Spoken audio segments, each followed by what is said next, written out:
Bonjour, film lovers! Did you know that you can subscribe to us on iTunes, Spotify, and Stitcher Radio? We also have a website, realnerdspodcast.com, where you can find cool articles and other ways to listen to the podcast. You can also follow us on social, Facebook at Real Nerds Podcast, and Twitter and Instagram at Real Nerds. You can also call us at 720-6nerds5. We will listen to it, we will play it, and we will probably commentate on it. Also email us at realnerds@gmail.com. Anyway, enjoy the episode.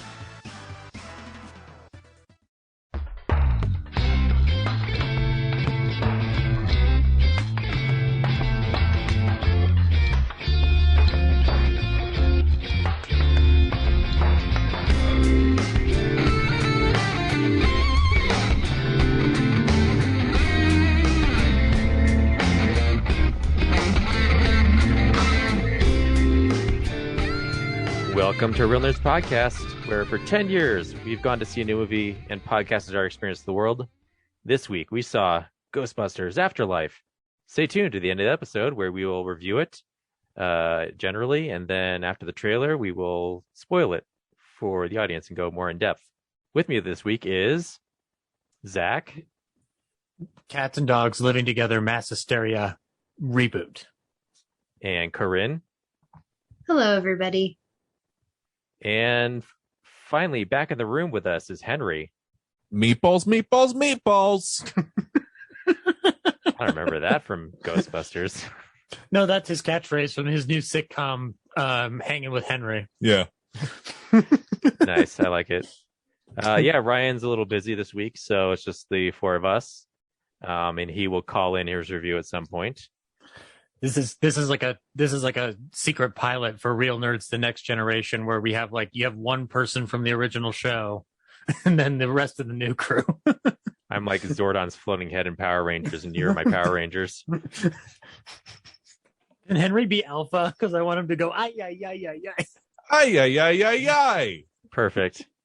I like this reboot. It's only been 3 years since the last one? I think Saban is going to definitely buy us. Yeah, that's awesome because they're filthy rich. Yep.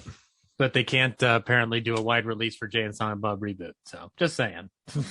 Hey, what are we doing? This so much money on the first Power Rangers movie. So. That's fair. What do we do on this show? Well, we talk about movie news. We go down the list of new 4K Blu-ray releases. We talk about what we've been watching, and I guess we'll start with that news. No, wait. Let's talk about what people have been up to. Henry, what have you been up to? You've been off this show for a while. Well, I found myself in the mountains. Why? I was trying to find myself. Vision Quest? It was a vision quest, if you will. Interesting. Yeah, I have found myself. I have realized that I am, in fact, a god. We are all God, and I feel like this is my new religion that I've decided I'm going to found, I guess. The whole, filmmaking thing, it's been a struggle, so I've decided the alternative route I'm going to go is the cult route. So cool. I have bought a compound, and if you would like to attend the compound seminar, I host it every Saturday, 7 a.m. to 4 p.m. Is the introductory class. Am I allowed to show up late? As long as you show up before noon. Noon is when we start getting into the real heavy duty stuff. Oh, okay, gotcha. That's basically starting a cult is basically what I've been up to recently. Oh, okay. Gotcha. Beyond that, I've just been getting through. I have a screenplay that is winning or is finaling in places. Yeah, so. you made it to second rounds in Austin Screenplay Fest. Yeah, so that's been my trying to get an agent. If there's any agents out there who are very interested in a screenwriter, hit me up. Yeah. Hey, if you need any testimonial, I've read the script that you've submitted, and it is fantastic. Well, thank you. It is it's a rough read, but in terms of its content, but it is a glorious piece of screenwriting. Thank you. Yeah. But yeah, I'm glad you're here, and you also recorded a ballyhoo. I did. Yeah, you recorded one on M. Oh my god, damn it! It's all about cross promotion these days, Brad. Brad, I don't want to hear it. I don't hear him talk about Real Nerds a ton on his episodes. I do. I mention you guys all the time. What What are you talking about? I guess I mentioned Ryan the most because he likes Golden Age Hollywood. You mentioned us. You don't advertise the entire show. That is What am true. I, chopped liver? I like Golden Age Hollywood. Yeah, I know, Corinne. I need to get you in the room. I'm sorry. I mean, maybe I am not as knowledgeable in it as you and Brian are, but it's not like I don't like it. Oh, no, believe me, it is not because I don't think you would be a great guest. It's just because I have the most forgetful brain on planet Earth. And it's coming out in strides the last couple of months. But yeah, no, Henry and I did one on M from 1931. So yeah, it was fun to see him again in person. So I think it's been like a couple of months? Yeah, probably around that. Yeah. Yikes. That's crazy to think about. But yeah, no, I'm glad you're here, buddy. Thank Really you. am. Glad you're here for the holidays. Zach, speaking of Zach, what have you been up to this week? What have I been up to this week? Finalizing some stuff for the new short film, Heavy Hangs the Sky. Recording a few more ballyhoos before I pack it in for the year. And I have started making headway on my research for the Jack Benny book. And I found out some stuff about Jack's film career that I didn't expect to come across. Primarily, it seems that Jack held up an entire production and nearly forced a studio to lose $150,000. So we're learning about all the seedy, dark, unmentioned parts of his past. Is that what you're saying? No, it's not that, but like, you know how today when we have like sometimes like a production will fall through, like we have something all set to go and then suddenly just the entire thing goes kaput because some factor doesn't click and then like a bunch of money is lost with development. You don't say. This almost happened with one of his films, and there was a standoff for 15 hours before the studio just finally acquiesced to his demands. And I don't know the full reasons for every single thing, but I've seen the movie that they ended up making, and I want to know what it was before they did the rewrites, because it's a fun movie, but it's not a great movie. Now I'm just imagining Jack Benny locked in his office with like hostages and a gun. Give me what I want. Jack, we couldn't find you any of the writers you requested. We did find something even more wonderful, and they just bring in Frank Nelson. He goes, "Yes, now cut that out." And then let's see, that's a Benny reference for people. You listen to the show, you'll understand. But yeah, no, it's I mainly I just find it interesting because we don't think of all the times that some productions are held up, not just because of scripts being turned down, but also like in the middle of production as things are starting to click before something just goes off the rails and nearly all the money is lost. And so like, I just didn't expect to come across that in Jack's camp. So it honestly answers a couple of questions that I've had, but so it's been fun to kind of get into that and research that a little bit. If I guess I can announce this now. If this episode goes out on time, I will be on It won't. It won't? Okay, fine. Then you will have already heard me on the Glowing Dial Live with John Matthews, where we'll be DJing some old time radio and speaking with John Goodman, the son of Dickie Goodman, who was the innovator of the breakaway records, where they would like intersplice media clips in between like interviews and stuff like that, like gag records and whatnot. So yeah, just look out for that. Yeah, I don't think an episode has gone out on time in like 2 months for this podcast. I'm sure it has. We just don't remember it. I'm just constantly like 2 weeks behind. Corinne, what have you been up to? Well, I'm sure Brad talked about it already, but I helped him make a short film a couple weeks ago. So that was a good time. Got to, lie on the ground in a shitty alleyway off of Colfax at 1:00 in the morning. So, just living the dream over here. I'm pretty tough on my actors. Yep. And then, just working, early deadlines and holidays and everything. So trying to work around that. And then today I was babysitting my niece and she was having a blast, and I showed her How the Grinch Stole Christmas and what else? Oh, Mickey's Christmas Carol and things like that. So she was having a good time. So when you showed her how the Grinch stole Christmas, did you go through every step of the Grinch's plan in describing how the Grinch stole Christmas? Well, thankfully there's narration so that it explains itself. Ah, that is true. It is a really good instructional video. Yeah. I mean, I don't think she really understood what was going on. It was just more, I mean, she's like almost 2, so it's more of just like bright colors yeah, and cute faces and lots of singing. And she was also, she loves the Aristocats. So she was watching that. We were watching that and she started singing along to Everybody Wants to Be a Cat. I'm like, this kid has good taste. you know why? Because when you have Phil Harris singing as a cat, every child is addicted to that. It's like, it's to not to use a bad comparison, but it's catnip for a kid, you know. Like, you know, it's funny you say that, you know, Phil Harris, because he is also in Robin Hood and The Jungle Book as voice actors, and she loves those 2 movies as well. So my friend, her mom, was like, what is the deal here? Like, does she just love Phil Harris or something? It's like, but she also loves 101 Dalmatians. I think she just likes seeing like cute animals on screen. Gotcha. And babies. She also really likes babies because I showed her the Pixar short Bow, which is the one where the little dumpling like kind of turns into a kid. And she loved that. We had to watch it like 4 times in one night. Bao is actually really adorable. Here's how you I don't think she gets it though. Yeah, well, I mean, give her time though. Let's see, she's only 2, but I mean, it's just a cute little dumpling child. Here's how you test the Phil Harris thing though. I'll send you an episode of the Phil Harris Alice Faye show and play it. And if she's addicted to that voice, then we know it's a Phil Harris addiction. Okay. We'll have to do that the next time I babysit her. Oh yeah. Kids love Phil Harris. They also love Frankie Remley.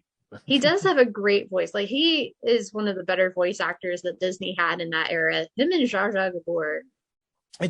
She did a good job too. Yeah, it's funny that like Phil Harris is a voice that, as it exists, nobody can really imitate it. I know they did for Tailspin, with where Baloo is a pilot, but it's never sounded quite the same. And I think I've equated that like he's one of those voices that is very like difficult or almost impossible to imitate. Like you can't truly capture the same inflection he's doing it because it's sort of a Southern drawl, but it's also like a hep cat. So it's kind of like it's 2 different things kind of meshing into its own unique thing. And so like I've genuinely tried to figure out like who could do it, and I don't have an answer. It's why when they did the remake with Favreau, I was very happy that they just cast Bill Murray to do it because I was just like, yeah, just make it a different kind of bear. Don't need to make it a Phil Harris bear. Exactly. Yeah. But you spoke of a film that you made with Brad. That leads us to Brad. What have you been doing? I've been just cleaning up my files from that project. Getting promoted. I put down the teaser today. And I think depending on how things shake out, we might be able to start inviting people to watch it online on Monday. So we'll see how that goes. Not everyone gets to be part of that. So so it's like is it like so it's not like the regular 48 hour? Yeah, no, it's a worldwide competition, and I think attendance is down this year, but there's still 59 teams. I think they have to whittle it down to a certain number and then place them in certain groups. Gotcha. And then that elite squad of groups will get like a screening on a Eventbrite, I think, or something. I forget the hosting thing is for video for them. Do we know of any film competition that puts you guys in the octagon and you have to fight each other with grip equipment? I think that's Slam Dance. So that's why they call it Slam Dance. I thought they were just trying to be edgy. Yeah. Really positioning themselves to be different than Sundance as much as possible. It's not as fun as Trauma Dance. At Trauma Dance, you get to get puked on. And that's a cool thing. Brad, did you ever find out if there were other teams from Denver? Because I know we saw like that one group filming along Colfax, and we were like, they're not in the same project, are they? Yeah, there's 7 other teams. I know one wasn't filming on Colfax. They just filmed at home. But yeah, there's 7 teams in our time zone. In our time zone, I mean, that could be anybody. Yeah, well, I know there's at least one other team that's actually from Denver because they screen at the Bug often for EFP. I see. There's at least one, but yeah, you're right. The other 6 could be Wyoming or New Mexico or Canada or even Mexico. Mm-hmm. New Mexico, Old Mexico. The North Pole or the South Pole? Maybe even Chile, South America. Ooh. Yeah, I'm not sure what all's in Mountain Time and the Southern Hemisphere. Maybe even Paris. Ooh. Oh, we know that's not in our time zone. It's not even an artistic class zone. We could have had Paris. Hey, don't worry. We'll always have Paris. Yeah, so I'm pretty sure Paris, Texas is probably Central Time. Good call. That's a good smart joke. It's also a movie. Congratulations. Yeah, it is. Yeah, Corinne wins. Yay! Beating out the Bogart and Henry's casual mention of Mexico. We all had a quip. And Corinne won. Yeah. That takes us to the movie news. It's real news.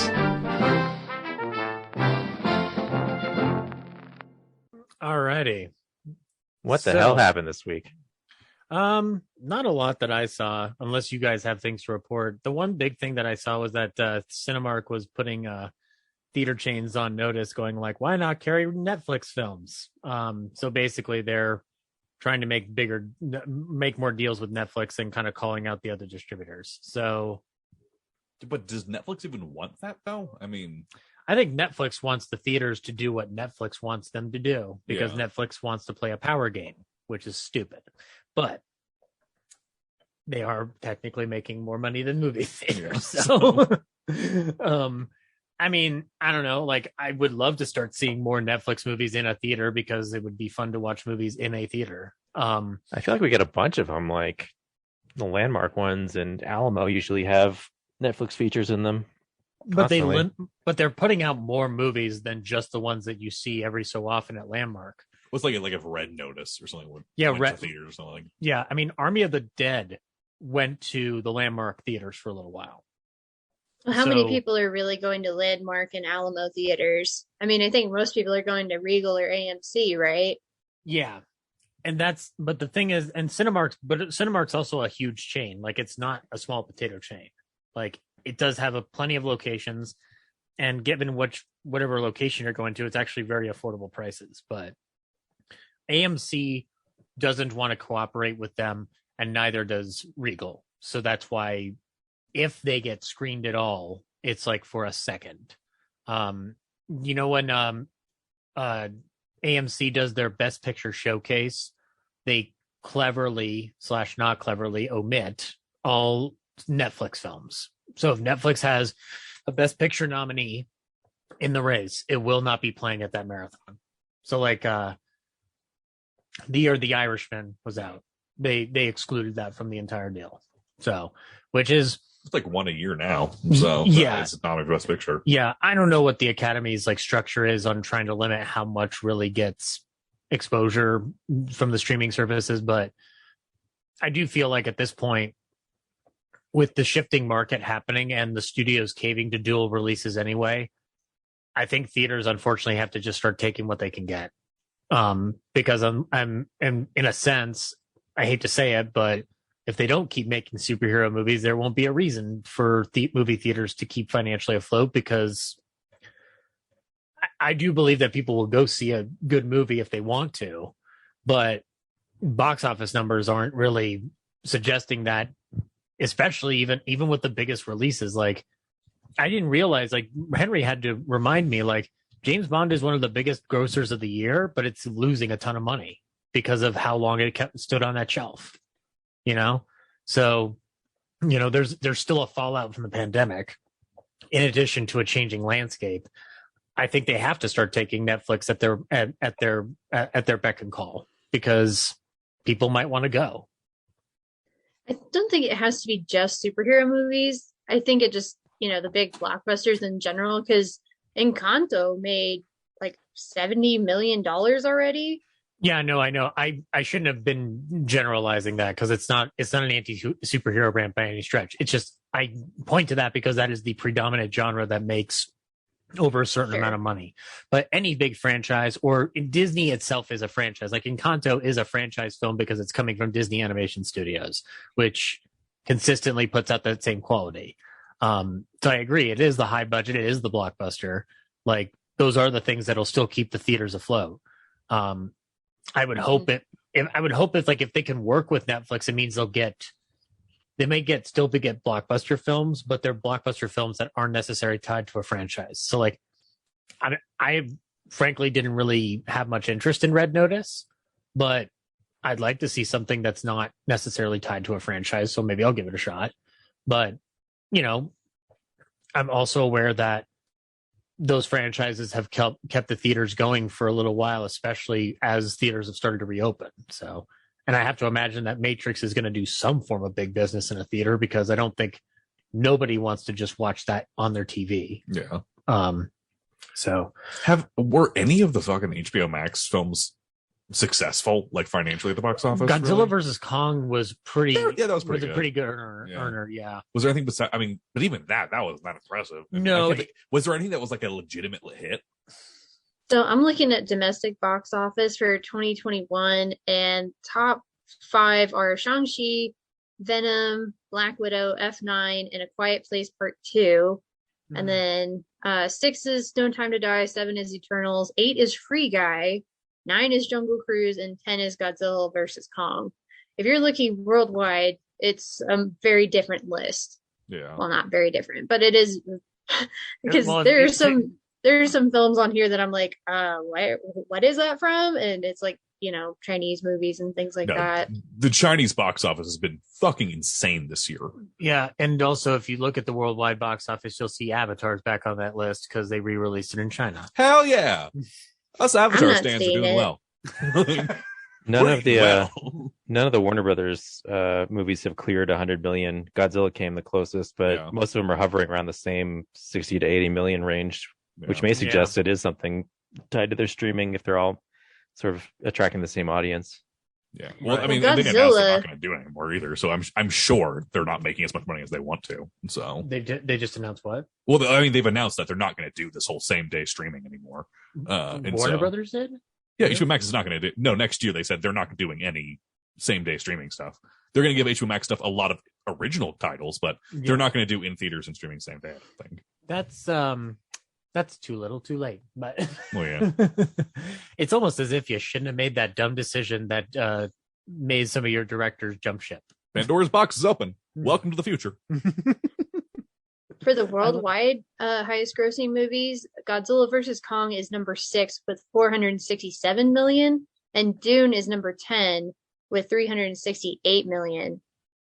And both of them Warner Brothers. Dune is a pretty decent hit for them. Yeah. Yeah. Because that's why they were able to greenlight part 2. Yeah. Mm-hmm.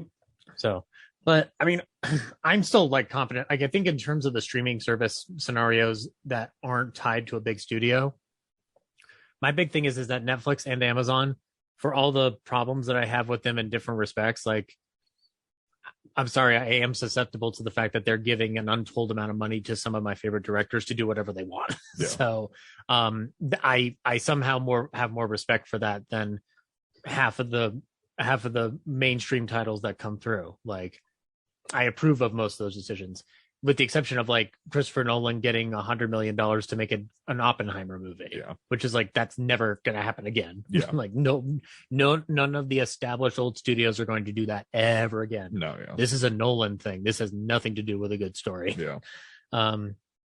So, but yeah, we'll keep our eye on it. See what happens.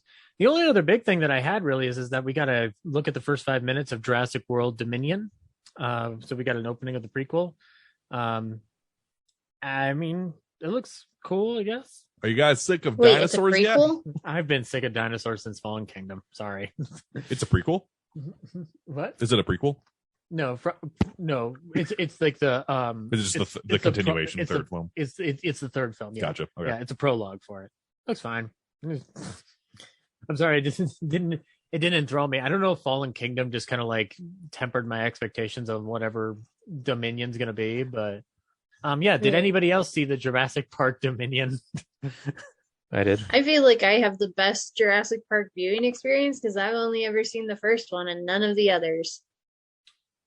You should keep it that way. No, wait, watch The Lost World Jurassic Park. That's fun. And watch 3. That has the bird dinosaur in it. The bird cage scene. That's scary. I agree. Yep. And it also has a dinosaur that yells out Alan on a Ooh. plane. Oh, you're right. I forgot about. Was that the third one? Yeah. Oh yeah. I mean, I've already seen that from Honest Trailers. They love using that clip. And I love that they use that. Jurassic World is fine. I get it. Fallen Kingdom was taken with dinosaurs, and I was just kind of like, okay. Which should be more fun than it sounds. If anything, it should have been taken by dinosaurs. Oh, the dinosaurs self. Oh god, can you imagine if Liam Neeson declares war on dinosaurs? That'd be the best movie ever. Wait a minute. Netflix, I know you're listening. You can greenlight this project tomorrow. I have a very, very, very specific set of skills. Dinosaur skills. They get Steven Spielberg on the phone. They're just like, look, we need a dinosaur movie, and we also need to capitalize on the umpteenth anniversary of Schindler's List. I'm 70 years old. But that doesn't mean I can't kick a T-Rex's ass. And then Ray finds as one of the dinosaurs. Yeah, of course. But he's a dinosaur that can talk. Yeah. And hey, we got connections over at Paramount now because they wanted us to pimp the Snake Eyes movie for them, right? We can just call them up. Paramount taken with dinosaurs. Universal's the Jurassic Park owners. Universal. Hey, they don't own dinosaurs. Anybody could have a movie with dinosaurs in it. I'm sorry, Corinne, you didn't read the latest trade reviews where Jason Blum bought the rights to dinosaurs.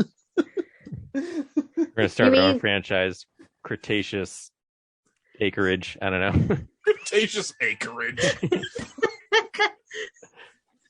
I mean, didn't Disney make a whole movie called Dinosaur? Yeah, but no one was saw that a it, fever so dream? I did see that in the theater. I did see. Oh my gosh. I want to blot that from my memory. Cretaceous Acreage. It has such memorable lines as "Hold on to your keister," and "From your DNA," and must speed up. Yep, exactly. Greetings from Crustaceous Acreage. It's just like it's the asylum version of Jurassic Park, which seems like that should have happened multiple times already. You kept thinking if you should do it, but you didn't even consider if maybe that was a bad idea. The famous line that everyone knows. The asylum one is just Dinosaur Park. Like that's the name of it. Dinosaur Park. Dino Land. Yeah, Dinosaur Land. Oh boy. Yeah, I was trying to quote that line for the longest time, and Henry nailed it. No, I was just trying to figure out what's the stupidest way possible to say that line. Yeah.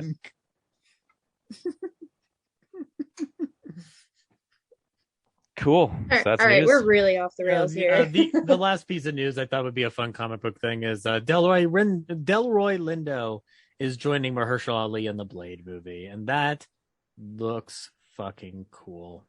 I like Delroy Lindo. Who here doesn't like Delroy Jon Lindo? Snow? I'll punch them. What? I said, and hopefully Jon Snow's going to be in it, right? Yeah, but he's not Delroy Lindo. Who dat?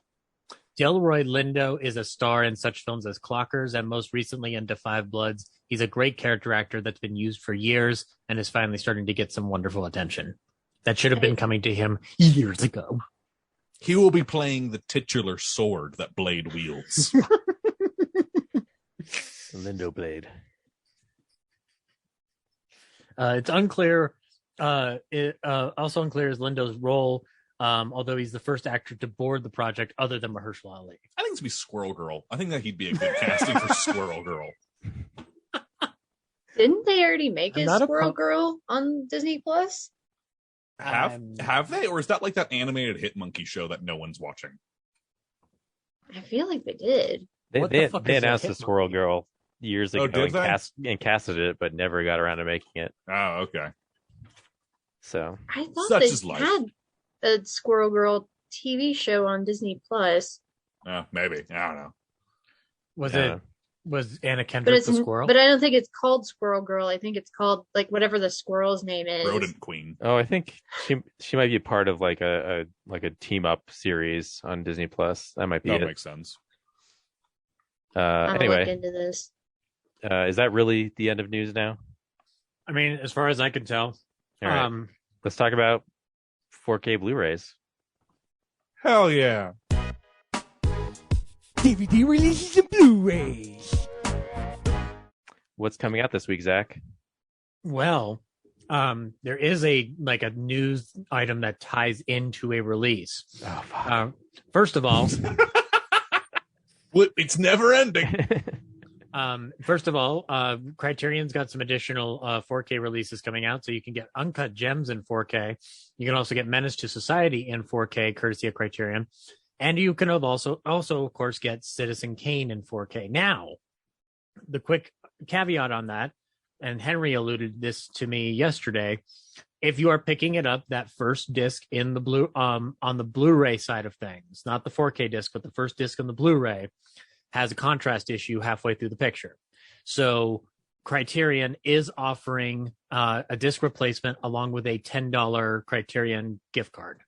So if you've bought your Citizen Kane 4K, which I did through Amazon, you are entitled to that replacement disc. So as a heads up for all of those people who were buying the Citizen Kane disc that weren't me, just be sure to know that you have rights here. And then Kino Lorber is putting out Invasion of the Body Snatchers in 4K. This is the 1978 version with Donald Sutherland and Leonard Nimoy. So if you would like to indulge yourself in some wonderful remake goodness, this movie is up your alley. You can also get the Addams Family in 4K with more Mamushka is the proclamation on the title. You can also get Wes Craven's original 1977 hit, The Hills Have Eyes, in 4K. And coming off the presses from Scream Factory, we have Dracula, Dead and Loving It from 1995. The, as of now, final directorial outing from Mel Brooks. But I have a feeling he'll direct one more thing before he leaves, because if he doesn't, I'll cry very hard. And we're also getting Terminator 2 Judgment Day in 4K. I feel like they've already put this out in 4K before, or am I just an idiot? It's a re-release with the same stuff. And there's a steelbook at Best Buy that's pretty badass, but I know. But they haven't fixed the image transfer, so it's kind of a moot point. Oh, so it's very much like the Citizen Kane of action movies, is what you're telling me. They messed up the image in it completely. Gotcha. Yeah, it's got heavy DNR scrubbing, and people are upset that they're releasing it for like the third time on 4K without fixing it. Jesus. Isn't it? It's based on the 3D conversion done a few years ago, and they just, I don't know, for some reason won't bother fixing it. I have a question. If James Cameron's able to re-release Avatar across the world to keep holding on to box office records, why can't he spend some money to fix this thing? Because this is something he holds a lot of rights to. Apparently doesn't care enough about. He's too busy going to the bottom of the ocean. We just need to throw a bad transfer copy of T2 down to the bottom of the ocean for him to find. He's searching for Gloria Stewart's Ghost and also a 4K copy of True Lies. But we can also get Phantom of the Mall, Eric's Revenge, 1989 Arrow release. A guy called Eric owns a huge house, and some greedy people want to build a mall over it. So they get someone to burn down his house. Eric is badly burned, but not dead. And a year later, the mall is opened. When they don't realize that Eric is living underneath the mall, and he is very angry. Man. It's like the most... Yeah, he's so angry that he lifts weights. Phantom of I'm the not Opera, but joking. Pain and Gain. And also, you can ask the question, "Where's your Messiah now?" in 4K this time, because you can get the 10 Commandments in 4K. You can get the 1923 version and the 1956 version, all in one amazing collection, featuring such luminaries as Charlton Heston and Edward G. Robinson. Yeah. You're skipping over the best part there, bruh. No, I didn't step over Edward G. Robinson. What are you talking about? No, the best part of that movie is Yul Brenner. Oh, yes, he's wonderful too, but he doesn't say "Where's your Messiah now," which is the only line that I love in that movie. No. But yes, also Cecil B. DeMille directs it, and he is a master director. He made a movie called Madam Satan, which is great, and people should watch that movie because it's out of its goddamn mind. So yeah, pick up 10 Commandments if you'd like. You can also get The Thin Man Goes Home, another entry in the wonderful Thin Man series featuring William Powell and Myrna Loy and Asta too. This time they are out to solve another mystery. You will have to tune in and find out what it is, courtesy of Warner Archive. I'm waiting until they put them all out, and then I'm just going to buy them in a bulk. So I don't like forgetting to buy them. He's just so thin. But he's a man. It's funny. The Thin Man movies, the first one is technically about a thinner man who gets thinner man, but then the rest of them have nothing to do with a thin man. They're just like, the Thin Man. They know the Thin Man pictures. That's about it. And Lullaby of Broadway from 1951, featuring Doris Day and Gene Nelson, is getting released via Warner Archive. And we are getting La Cage aux Folles 2 from 1980, coming to you from Code Red. Looks like that's about it. I don't see anything else that people are itching to know about. Yeah. So I have an update to my earlier thing about the Squirrel Girl. So it is a movie called Flora and Ulysses on Disney Plus, a 2021 American superhero comedy based on a children's novel of the same name. And it's about a girl who has a squirrel who is a superhero. Oh, I guess. cute. It's not Okay. actually Squirrel Girl, but it's kind of the same concept because it's like a girl and a squirrel and there's superpowers involved. So The way you say that is, it's not the real Squirrel Girl, but an incredible simulation. sure. Yes. Gotta be dramatic with it, man. Anyway, that's I'll Blu-rays. leave that to you. Okay. Acting. And now for what we've been watching. So, yeah, this is the stuff we've been watching. Henry, what have you been watching? Oh, well, I've been trying to catch up on the 2020 releases, or not 2020 releases. That was last year. Oh my God. I've been trying to catch up on the 2021 releases. Watched Eternals today. That was great. I enjoyed that movie. Good. I watched No Time to Die. That was great. I enjoyed that movie. Mm-hmm. I enjoyed King Richard. And I enjoyed... That was the last movie I enjoyed. But anyway. Wait, did you see something else that you didn't enjoy? Probably. I'm just looking at my watch list and yeah, but Passing was fun. Passing and Spencer were not fun, but they were very acceptable. They're very good. It's just it's hard to get super excited without realizing what they're about. Yeah. I like Wait, going what's to Paul Passing? Passing is a new Netflix film directed by Rebecca Hall, which concerns two women who are passing in the 1920s, I think. Mm-hmm. It's actually very, very, very good. Beautiful cinematography. I strongly recommend it if you're interested in a black and white Academy ratio film about racism in the 1920s. Mm-hmm. Are you Sounds watching like most of these on streaming or going out? Yeah, Passing is a Netflix original film. Gotcha. Yeah, and then I went out and saw Eternals, and I watched No Time to Die on a plane. Probably not the way they intended for me to watch that, but I watched it on a plane. Better than seeing snakes on a plane. Yeah, I guess. And the only other film I thought I'd mention that I watched, I've been watching a lot of stuff on Criterion Channel, and one that I watched recently is The Swimmer. Has anyone seen that? I never even No, heard but of I it. feel like I've heard about this. Elaborate. The Swimmer is a 1968 film directed by Frank Perry, which stars Burt Lancaster, which basically, the opening plot is that Burt Lancaster shows up to this dude's house in swim trunks and is like, I'm just going to swim through your pool. And they're like, that's fine. You're our favorite person ever. And then while he's swimming through that pool, he realizes that if he like hops pools down the neighborhood, he'll eventually end up back at his house.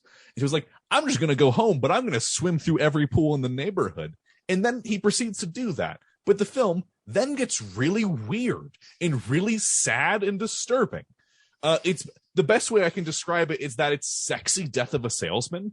And so I think Burt Lancaster said it was his favorite performance he's ever done. I strongly recommend it. It's a very interesting film. That's right. So it's Death of a Sexy Salesman. Hell yeah, it is. No, they just got the title wrong. I've heard of this movie, Henry. Now it's very good. Oh, okay. I think you would really like it. Is it available on a physical, or is it only the streaming one? I'm not sure if it's available. I actually don't know. It might be available on physical. I'm not positive. I need to get Criterion Channel because they are streaming stuff that doesn't have a physical release in this country. Yeah. No, there's a lot of really, really good stuff in there. Yeah. I'm not going to mention any of them, but they have like a massive section right this month on Fox Noir films. And I recently watched, it was 12 films, and I watched all of them, and their curation is very, very good. Was one of them I Wake Up Screaming? Yeah. Oh God, it's great, right? Yeah, it's a great one. Yeah, it's great. Yeah. And it's the same, like one of the same Weasley guys from the Maltese Falcon. Yeah. The bad guy I'm trying to remember his name at the moment. Elijah Cook Jr. Yeah. But anyway, that's what I've been watching. Cool. Corinne. Okay, well, first off, we have a Catching the Classics that I did like right around Halloween, but through shenanigans or whatever, never got on the air. So we can go ahead and play that right now, Brad. Hey nerds, Corinne here for part 40 of Catching the Classics, where I watch famous and popular movies I've never seen before and send in my review. This week, it's kind of a doubleheader. I watched a third of Ghostbusters, and then I watched School of Rock for the first time. Yeah, so I've never seen Ghostbusters, and I was invited to a friend of a friend's Halloween party, and they were watching Ghostbusters outside, and I only caught the last third of it. And given that I didn't have any context for what the hell was going on, I was just like, well, that's a thing that happened. I mean, to be fair, it does make me want to watch the whole movie now, so I know what is going on. I mean, I get it, they bust ghosts, and there's, like, a big evil ghost they gotta defeat or something, but, I don't know, somehow, like, Sigourney Weaver was, like, possessed, and then she maybe has sex with Rick Moranis to open, like, the gateway to hell or something over her apartment building, and then the city people turn off a thing, and all these ghosts start popping out and terrorizing the city, and for some reason only the Ghostbusters can stop this entire thing, I guess. My favorite part was when they, like, you know, show up at the building and there's this, like, giant crowd of people outside, which I'm like, I thought the whole thing about New Yorkers was they literally don't give a shit about anything. But okay. You know, like, somebody could be, like, you know, passing out on the sidewalk. They're like, whatever, and they just step over them. But, yeah, everybody's, like, outside cheering, like, oh, my gosh, the Ghostbusters! And then, you know, they're just, you know, taking in all the adulation, like, yes, we love you all, we're gonna go save the day. And then the ground opens up, and it swallows all the Ghostbusters, and you're like, well, that's it, they're dead. Movie over. Oh, no, wait, they're alive, damn it. So that was pretty fun, I guess. I don't know. Yeah, I like I said, I do want to watch the full movie now, and especially with this, like, reboot sequel thing coming out. I guess I don't really have any interest in Ghostbusters as a franchise. Just something that's like, okay, that's fine if you all like it, but I've never seen it, so I don't care.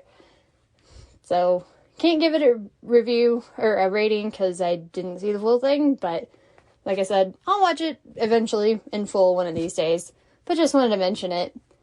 So then, this week, the actual movie I watched was School of Rock, and I think I've maybe caught parts of it on cable before, but never sat down and watched the whole thing all the way through. And oh boy, that movie is kind of cringe nowadays with the whole, Jack Black pretends to be a teacher and tricks a bunch of kids into starting a rock band. And he's like lying to all of them. And it's not even like he's lying. It's like he is actively manipulating everyone around him. Like he gets the principal drunk and starts playing Stevie Nicks songs to get her on his side and to get her to agree to the field trip. And he's like manipulative to his roommate and the parents and everybody. And it's like, ugh. If he wasn't played by Jack Black, this character would be just like immediate villain. But Jack Black has that charisma, so he can kind of get away with it, at least more than most people would be able to. And sorry, it just really made the movie hard to watch for me.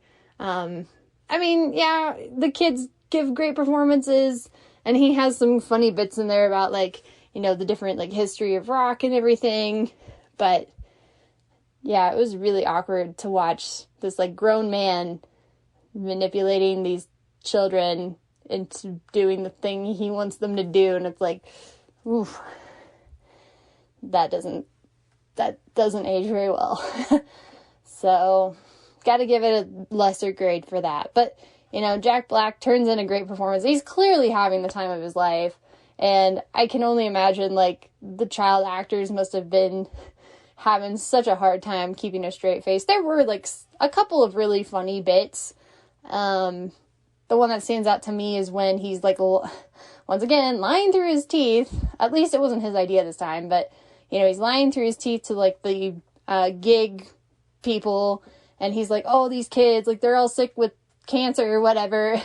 And you see the kids outside, or they're just sitting around and they look lifeless, and one of them's just laying on the ground and they're just coughing, and I'm like, oh, perfect. Now I think the real comedy of the, yes, some of it is coming from Jack Black and just hits. He's a super enthusiastic performance. You can tell he really loves rock and teaching and people about rock and talking about rock and roll and all this. And that definitely comes across in his performance. I just wish the character was more likable and not a complete villain. It's yeah, I get it. By the end of the movie, he's become less selfish and everything, but I'm like, you still did a whole bunch of illegal shit, and most of it involved children, so let's not glaze over that, shall we? But anyway, I'd give it probably 3 stars. It's a movie that exists and has some funny bits to it. I wish they would, that's a movie that honestly kind of deserves a remake, in as much as you could kind of take the same premise, but just instead of him being the liar, I don't know, maybe he just stumbles across these kids and they already, they are already forming a band, and so then he just kind of falls in with them. I don't know, something like that. But it's you have a decent-ish premise, but just make it less problematic and cringy, if at all possible. I don't know. That's what I would say. So anyway, hope you nerds had a good time for Halloween and everything, and I will talk to you all later. Bye! So, for us on the call right now, I talked about how I sort of watched Ghostbusters. I caught the last third of it at a Halloween party, and I was like, well, this is really weird, and I wish I had context for this, because I had never seen Ghostbusters before. The original Ghostbusters, by the way. And then this week, I was hanging out with my friends Brett and Jerry, and just mentioned in passing how I hadn't seen Ghostbusters properly. And of course, Jerry freaked out what? What do you mean you've never seen Ghostbusters? Wow, that sounds exactly like him. Yep, totally. And so we were actually watching Rogue One, and he and Brett were both just no, we gotta watch Ghostbusters right now. And it's 9 o'clock at night. I'm halfway out the door already. They're no, we're gonna watch Ghostbusters. So I got to actually properly watch Ghostbusters, and it is fine. It's I mean, I'd probably watch it again just because, sometimes when you watch it with a group like that, there's like commentary and it's like, it's not funny when you kind of talk over it and then the jokes can't land properly. Yeah, you should never do that to first time watchers. That's not cool. It is what it is. I mean, that's something you do when you've got friends who've seen the movie before and like you've watched it 5 or 6 times. I mean, It wasn't like terrible, but there were definitely moments where, especially at the beginning, because is it Bill Murray's character who's kind of the sleazebag and he's like hitting on one of the students, and I was oh boy, this really didn't age well, and I was just like, oh god, this is so creepy. And Brett and Jerry are over there just like laughing their asses off when they just see me on the couch, just like cringe face, and they're they're like, whoops, guess she doesn't like it. Corinne, I'm sensing a great disturbance in the nerd force, as if there were a million voices were crying out in anger and then just wouldn't stop screaming. Uh-oh. We got a ton of toxic emails coming into the Real Nerds Gmail right now. Oh my God. Henry, man the port bow. We've got to defend the fortress. I hope you're ready for a 5-hour dissertation about why you're wrong. So they're all from dudes. I'm going to hear it I'm going to hear it from the angriest of Reddit users. So there actually was a really good joke in there that, I mean, I think like just on the surface, it's just like kind of, I don't know, like a throwaway line maybe, but so it's when Dan Aykroyd says, like, I've been in the private sector, they expect results, which, because they've been in academia for so long, it's like, you're implying that in academia, they don't expect results, which I'm like, I knew a whole bunch of professors in college and they felt exactly that same way. I'm just like, you just kind of like hang out in your office for 20 years and people kind of forget you're there. So it's great. Yeah. Corinne, like I love that first movie, but I'm like, I don't hold it on the same pedestal that others do. So I understand where you're coming from. I think it's a good movie. Just, it's not like, it wasn't my childhood. So. I'm glad that you gave it the credit of having one good joke. Like you defended the audience. There were other good jokes in there, but that was the one that actually made me laugh out loud and it was funny because Jerry and Brett were kind of looking over at me like, wow, she found that funny? Because I wasn't laughing at like much of else in the movie. I still do love when Harold Ramis says, I collect spores and various fungi. Like that's a cute little nerdy thing. But I think I remember that, and that was a pretty good one too. I remember both times I watched the ending where they like get out of the car and they're like, oh, we're gonna save New York, everybody, there's like the crowd cheering for them, and then the earth opens up and they all fall in, and I said both times like, well, Ghostbusters are dead, movie over, I guess. That would have been interesting. That's why they called it Ghostbusters Afterlife. Because they're dead. You see. So, like I said, I would be willing to watch it again. I wasn't like completely so off put by it. I'll never watch it ever again. It's fine. It's like everybody else's Back to the Future. Like it's just beloved by people, but just not by me. I gotcha. I understand. Would you be interested in Ghostbusters 2? They said that I should watch that, and I'm like, I don't really care. Sure, I guess. I like it a lot. Like in the grand scheme of liking Ghostbusters, like I think it's a fine movie. I don't think there's a single bad Ghostbusters movie, but they just also are not like, they don't like cling to my soul the way they do for others.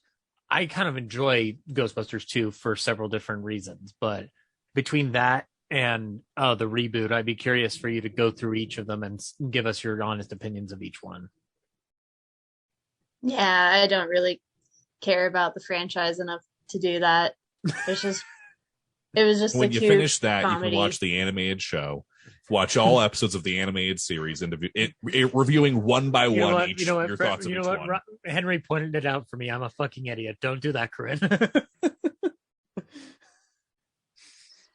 What did you watch, Corinne? Yeah. So lately, for whatever reason, I just went on this like X-Men binge, and I watched all of X-Men Evolution and all of Wolverine and the X-Men, both of which are on Disney Plus. And now I'm just kind of skipping around through X-Men the animated series. And I gotta say, I grew up watching X-Men Evolution as a kid, and I love that show to death. And it is honestly amazing how well it's held up over the last like 20, 25 years. The premise is that, most of the X-Men, they're teenagers, and so they all kind of like come into the school and they're, struggling like how to figure out using their powers, but also being normal, quote, normal teenagers, and also keeping their powers under wraps, because the first half of the show, people don't know that mutants exist. And then halfway through the show, they get outed, so to speak, that, the world is, gets to like, oh, mutants walk among us and all the fallout that happens from that. So that was interesting to see them tackle that subject. And then the final 2 seasons, they're building up to Apocalypse. And then the series finale, they are battling Apocalypse. And yeah, they're battling Oscar Isaac? No, actually, they're just battling Apocalypse. I know. I remember this show, but I'm trying to remember how long it lasted, Corinne. 4 seasons. Oh. Yeah. I remember that Wolverine was not one of the teenagers. That's what I remembered. Right. So, yeah, they have Cyclops, Jean Grey, Storm is one of the instructors, and so is Wolverine. And then they have Shadowcat, Rogue, Nightcrawler, and Spike, who is Storm's nephew, and he can shoot spikes out of his body. So, and he's a skateboarder. Although they kind of just like completely forget about him in season 3. Like he just goes off and lives with the Morlocks, and then he shows up twice in season 4. I'm fairly sure Spike pops up in X3, The Last Stand. He's one of the mutants that disrespects Eric, and then Eric has to go like, "I'll show you, young man." And then I believe he gets taken out by one of the cure bullets or whatever it is. Right. I mean, that might be somebody with the same powers, but I don't know if that's the same character. Well, Wikipedia is there for reasons, so I'll look this up. Because I don't know, Spike. I'm not sure if Spike exists in the comics. That might have been a character they created for the show. Which, incidentally, X-Men Evolution is where they first introduced X-23, aka Laura, Wolverine's clone / daughter. Mm-hmm. So that's where she originates from. And I got to that episode and I was like, this is such a great episode. Oh my gosh, she really is just like a little mini Wolverine. And I love the fact that his dynamic with like all of the teenagers is like way different than it is in X-Men the animated series. Because of course there isn't the, Cyclops, Jean, Wolverine love triangle because they're teenagers and he's, one of their instructors. But there is kind of this nice little nod to it because Cyclops is all like, oh, I should really ask Jean out. Oh, what do I do? And Wolverine's just like, if you don't tell her, I will, which is like, yes, such a nice little nod to like the love triangle without actually getting into it.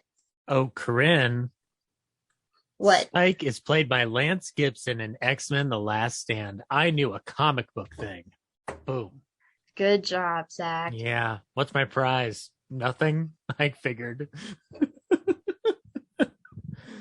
Wolverine in the X-Men is it's a little bit newer. I want to say 2011, and it's only 1 season. It kind of ends on this like, sort of ambiguous note. Like, yes, they wrap up the kind of central conflict of the season, but they leave a few things that they could have picked up for season 2 if they got one, but they didn't.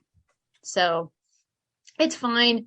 It definitely gives a lot of emphasis to Wolverine, so much so that sometimes the plot has to come to a screeching halt.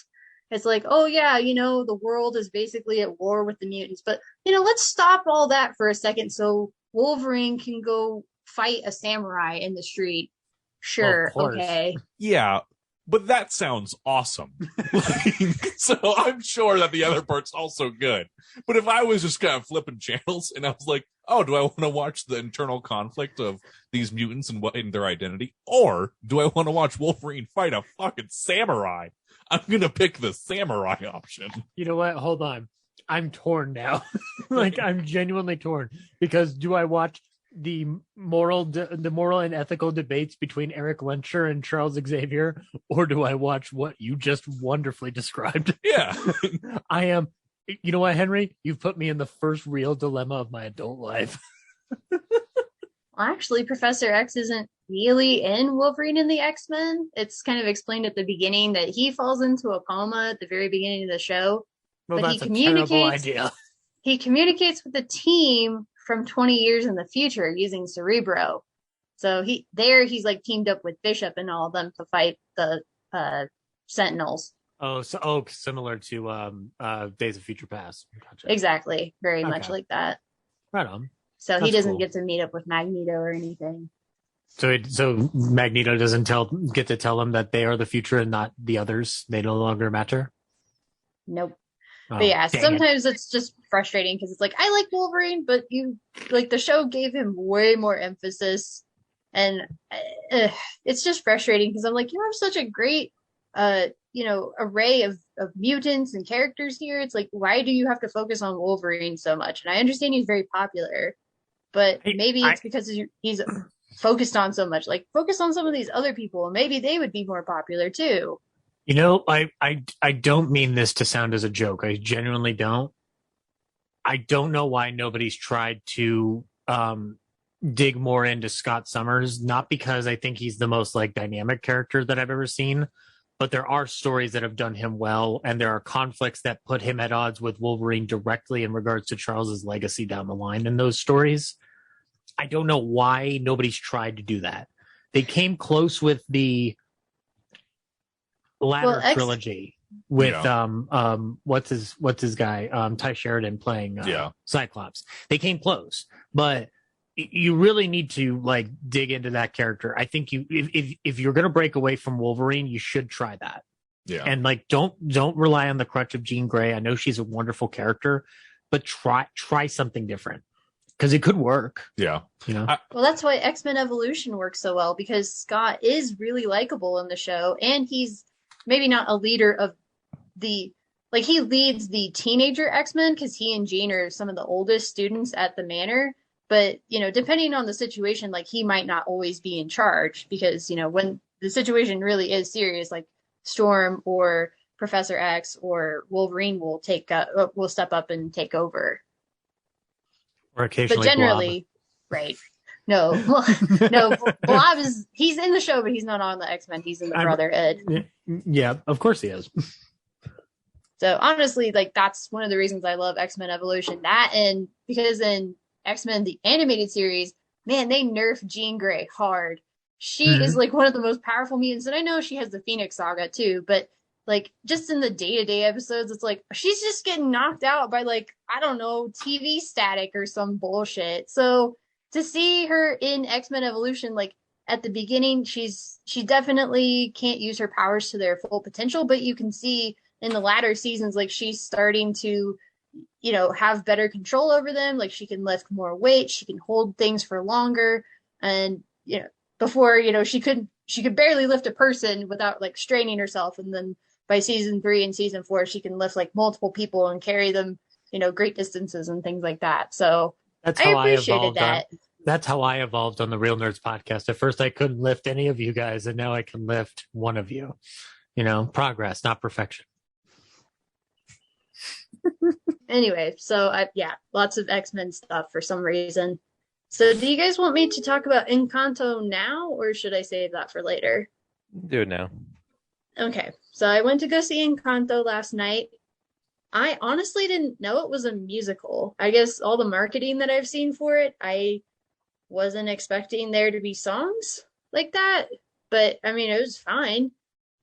Lin-Manuel Miranda was the songwriter, and it's like you can tell because, man, he must be the only songwriter in Hollywood anymore because all the songs sound very similar to everything else he's written, which isn't necessarily bad. It's just like, wow, we're getting more of the same. All right. But the story is excellent. The voice performances are great. Animation's beautiful. So I highly recommend it. Also, I wrote like a full-length review for it on the Real Nerds website, so you should go check that out. realnerdspodcast.com. Should be under Showtime, Encanto review or whatever. new stuff on the website. Wow. I know. I hadn't posted on there since like August, which I feel bad about. But life I haven't happens. posted on there since last August. So. Yeah, so go check out the Real Nerds website. And I would definitely want to talk about it more once we can do like a spoilery review for it. Is that our movie of the week next week, Brad? No. Well, next week, which we're already on Wednesday here, but this week is Raccoon City, Resident Evil. What? Resident Evil, Welcome to Raccoon City, based on the motion picture series by Paul W.S. Anderson, starring Mia Makova. I've never even heard of this. I've heard of the Mila Resident Evil Jovovich, movies. that's her name, yeah. Is that the one where Jared Leto plays a zombie? No, that's House of Gucci. Got that, him. Jared Leto. Are you Taking people down a thing. Are you the Real Nerds way? Are you firing shots across the bow at Ridley Scott for some reason? Perhaps? Well, I'm a millennial and he's declared war on us. So, Real Nerds with the hot takes. Hey, you know what? You're just indifferent, is what you are, young man. Yep. Well, I respectfully request that we change that to Encanto for the next episode. I nominate House of Gucci to piss off Henry and Ryan at the same time. I'd see that. I'm actually I'm going to go see it tomorrow night because I need a gangster movie, and this seems like the closest equivalent I'm going to get. So, Jared Leto I didn't know it was Jared Leto. I had to be told it was Jared Leto. I'm like, are you serious? Hey, it's got Adam Driver in it. I'd see it. It does. It also has Al Pacino, and it has Lady Gaga. Not with Lord Gaga this time, just Lady Gaga. Just the lady. Yeah. She had to go out on her own, man. Yeah. Lady Gaga needs to do her own thing with Lord Gaga is in Nightmare Alley. Yeah. It's I don't think we're gonna get to it because this week is Ryan was very adamant that it's Resident Evil because he loves that podcast and he loves that. And then next week will be Film Explosion 2011, and then I don't know, West Side Stories after that. Maybe that's when we can kick to the curb. Okay. Yeah. Fuck off, Spielberg. Yeah. What have you done for us lately? No, we should see West Side Story. That's like actually a musical. Actually, guys, hi, it's Spielberg here. I've given you years of magic, and according to at least 3 of you, I'm the world's greatest living director, which isn't true because my friend Marty's clearly better. No, fighting words for James. I can't really do a good Spielberg impression. It's not like Lucas. Yeah, I like how your impersonation of Steven Spielberg is just your regular voice. So, I'm sorry. Is this better? oh god. Anyway, that's all I've been watching. Zach, what have you been watching? Oh, I've watched a lot actually. But before I talk about any movies, I want to talk about a television show I watched? ? No, it's true. You watch television? That's not allowed. That's my thing. Hey, Corinne, not only did I watch television, I watched anime. Martin Scorsese does television? Is it a gangster anime? Is that why? Yes, it's Martin Scorsese. Old Hollywood anime. Yes, it's Martin Scorsese's Tokyo Godfathers. No. A show called Fruits Basket. That was suggested. Wow. Not directed by Martin Scorsese. Spill the tea. First of all, not directed by Martin Scorsese yet. But he'll get around to it, just like he turned Infernal Affairs into The Departed. You know what? Settle in, Brad. I don't think that's the case. No. So this Fruits Basket is a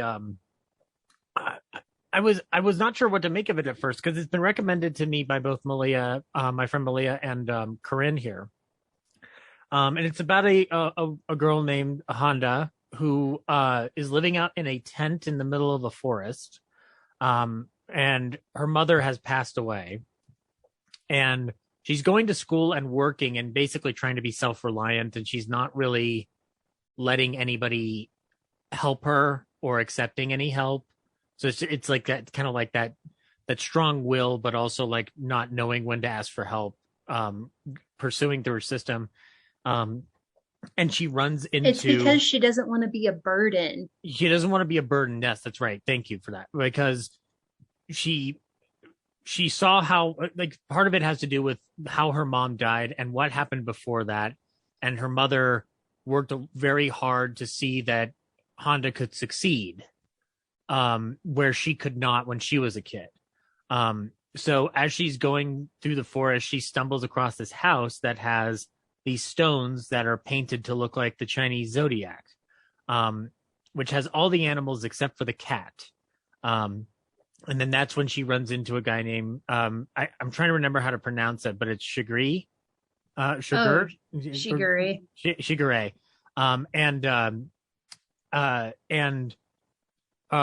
His cousin, Yuki Soma, who Yuki Soma is the most popular guy at their school ever.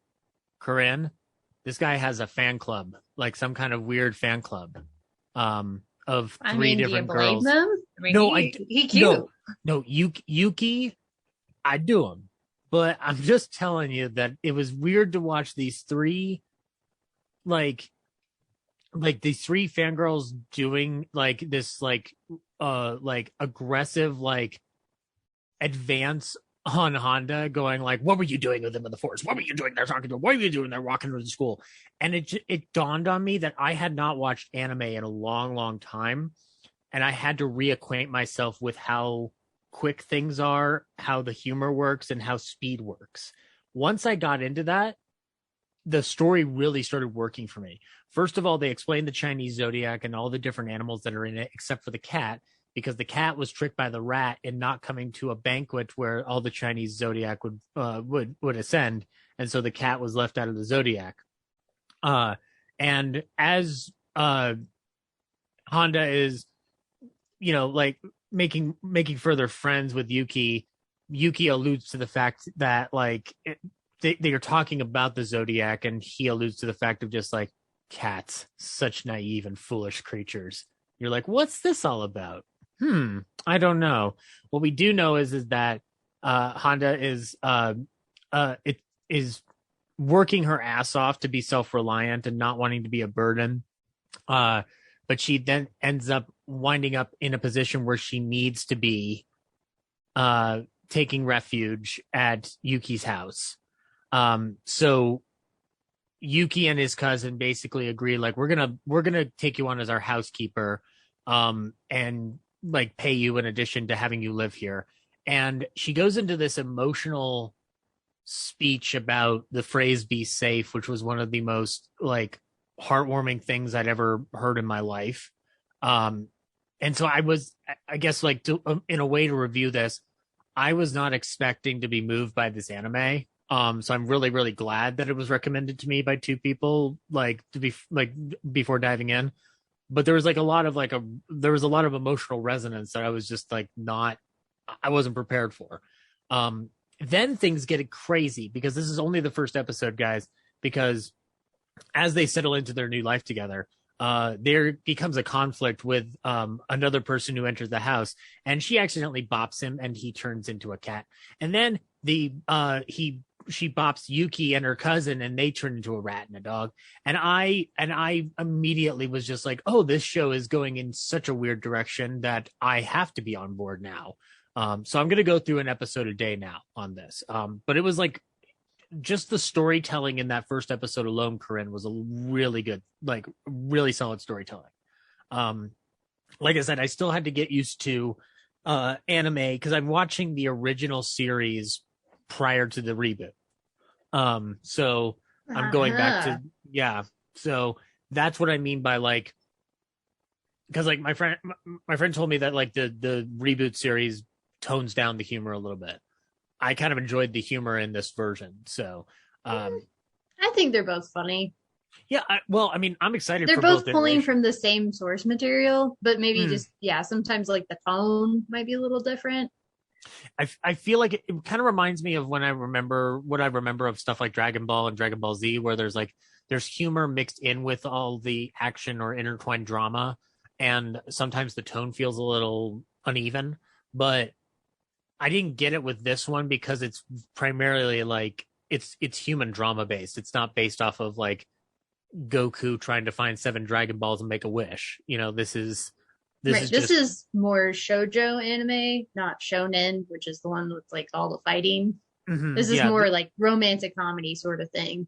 Yeah, which is I think kind of one of the reasons why I dug it, because I was just like, oh, it's just like it's people interacting in a situation. It has nothing to do with action. So it was interesting to look at it from that perspective. I think them turning into animals threw me off though in the last 30 seconds, because I'm like, what is this show going to be? But I am very excited to see where it goes. So yeah, you guys are going to get some anime talk from me going forward. So Corinne has a friend on the show now. Yay! I'm very curious to hear what you think of it. I'm glad you like, the kind of emotional core, and that definitely doesn't go away. But I will say it can be kind of melodramatic at times, because you're talking about like, oh, Toru makes this like emotional speech. I'm like, that's every episode, man. but I do appreciate that there is a humanity behind it. And I appreciate that there's this smaller story of Honda trying to find herself and be comfortable with herself. Like there is something like the whole phrase where her mother goes like, be yourself.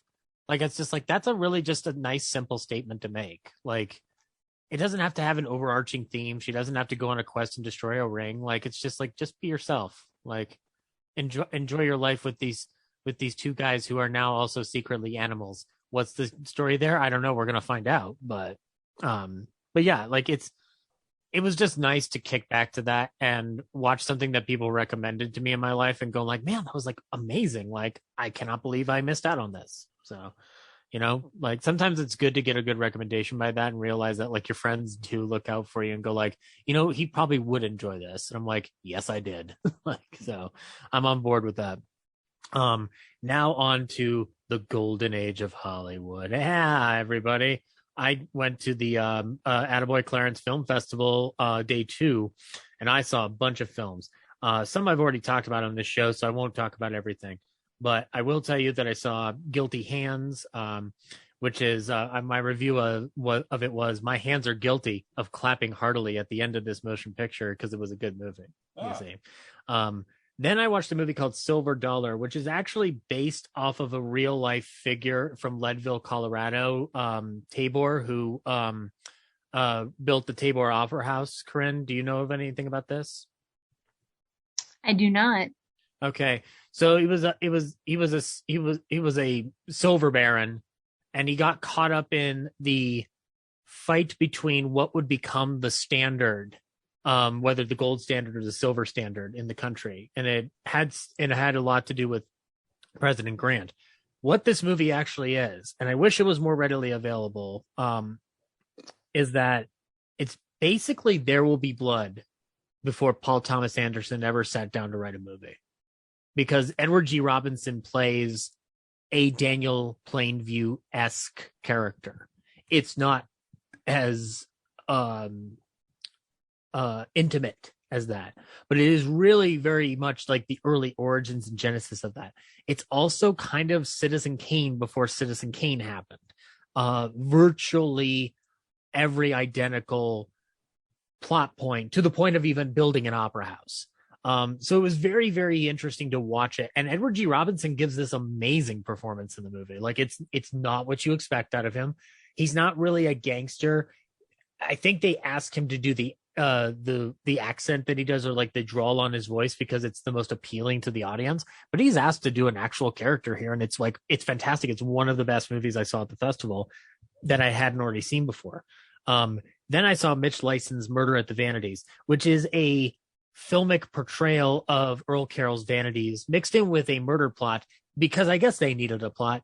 I don't know. I think Mitch Lyson looked at the plot and said, guys, we've got the Vanities here. What the fuck do we need a plot for? And the studio said, but we need a plot. And Mitch Lyson was like, well, can I still do weird acid trips on stage? And he's like, well, of course you can. And so they did both. And the movie is therefore inconsistent, incoherent, but amazing.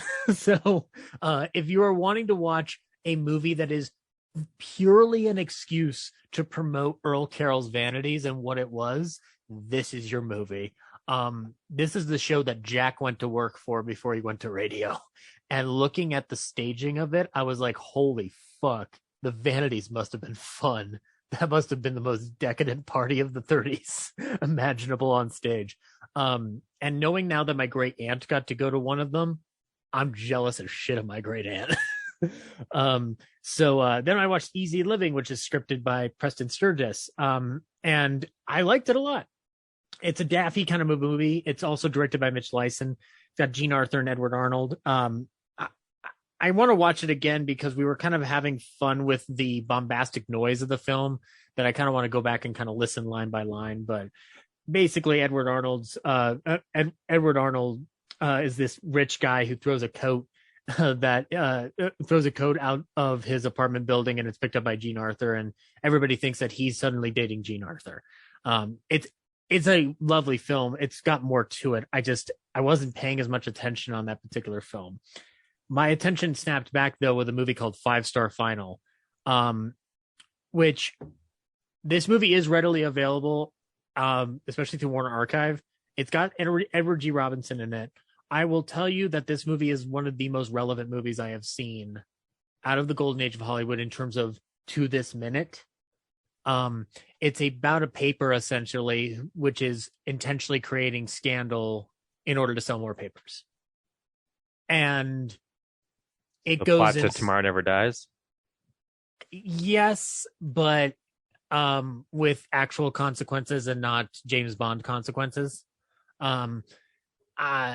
Like genuinely, this movie goes into some dark territory that I'm amazed you get away with it. Number one, it is a pre-code movie, but even for a pre-code, like this shit is fucking dark.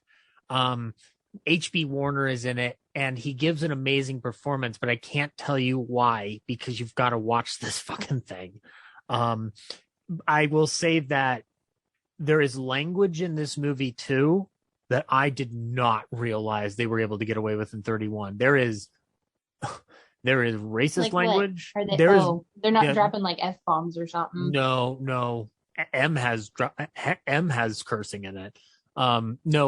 This movie has like people in the newspaper industry actively using racist terms in it now, but they're using it in this weird way, like that is comparable in some odd ways to how Scorsese and Tarantino use them. And I don't know how to fully explain that other than like, you know how like they do that to envelop you in the world of those characters. I think that's what this movie's doing because I've never really seen a pre-code movie that has the audacity to use that language. And I almost think it's a movie that Martin Scorsese could remake this and virtually change nothing in that script and still make an effective movie for today. It's kind of a miracle movie. It's also a movie that will depress the hell out of you over what we experience now. So I would definitely recommend watching it. It is available on Warner Archive and through Amazon Prime. It's a great Edward G. Robinson movie. He's a piece of shit in this movie. And then when he flips by the end, you actually believe it and he's actually earned it. It's not a forced Hollywood ending. Like this is a genuinely good golden age Hollywood ending with a dark message behind it. And then I also rewatched Our Miss Brooks, the motion picture. That's just chicken soup for the soul, guys. So that's why it's a 4-star movie. If anybody has any problem with that, I'll fight them. And then I rewatched a movie called Kid Galahad with Edward G. Robinson training a boxer and helps him rise to the top. It's an okay gangster movie. Not really a gangster movie. It's more of a boxing movie, but it's got gangster attitude towards it. And Humphrey Bogart plays the manager of another fighter who's also basically a gangster. Basically, they're gangsters, but they're also doing fighting stories. So it's kind of like Rocky, but not really Rocky. And then I rewatched Island of Lost Souls because it's Island of Lost Souls. And why wouldn't you want to rewatch Island of Lost Souls? And apart from that, I rewatched M, which is amazing. And you'll hear more about that from me and Henry on an upcoming Ballyhoo. And that's all I watched this week. Well, I don't know if we have time for my stuff, so let's just move it along here. I'm just kidding. Yeah, I watched a couple things starting with TV this week. I finally watched Freaks and Geeks, which I've been told for a long time to do, and people were right. It's great. I think it was way ahead of its time. Yeah. It has if it was a Netflix series today, I think it would do really well. It takes place in 1980, and it's a high school show about high school, and you focus on the freaks and the geeks, and there's kind of like a trio of geeks that have the storyline, and then the main daughter of the Weir family.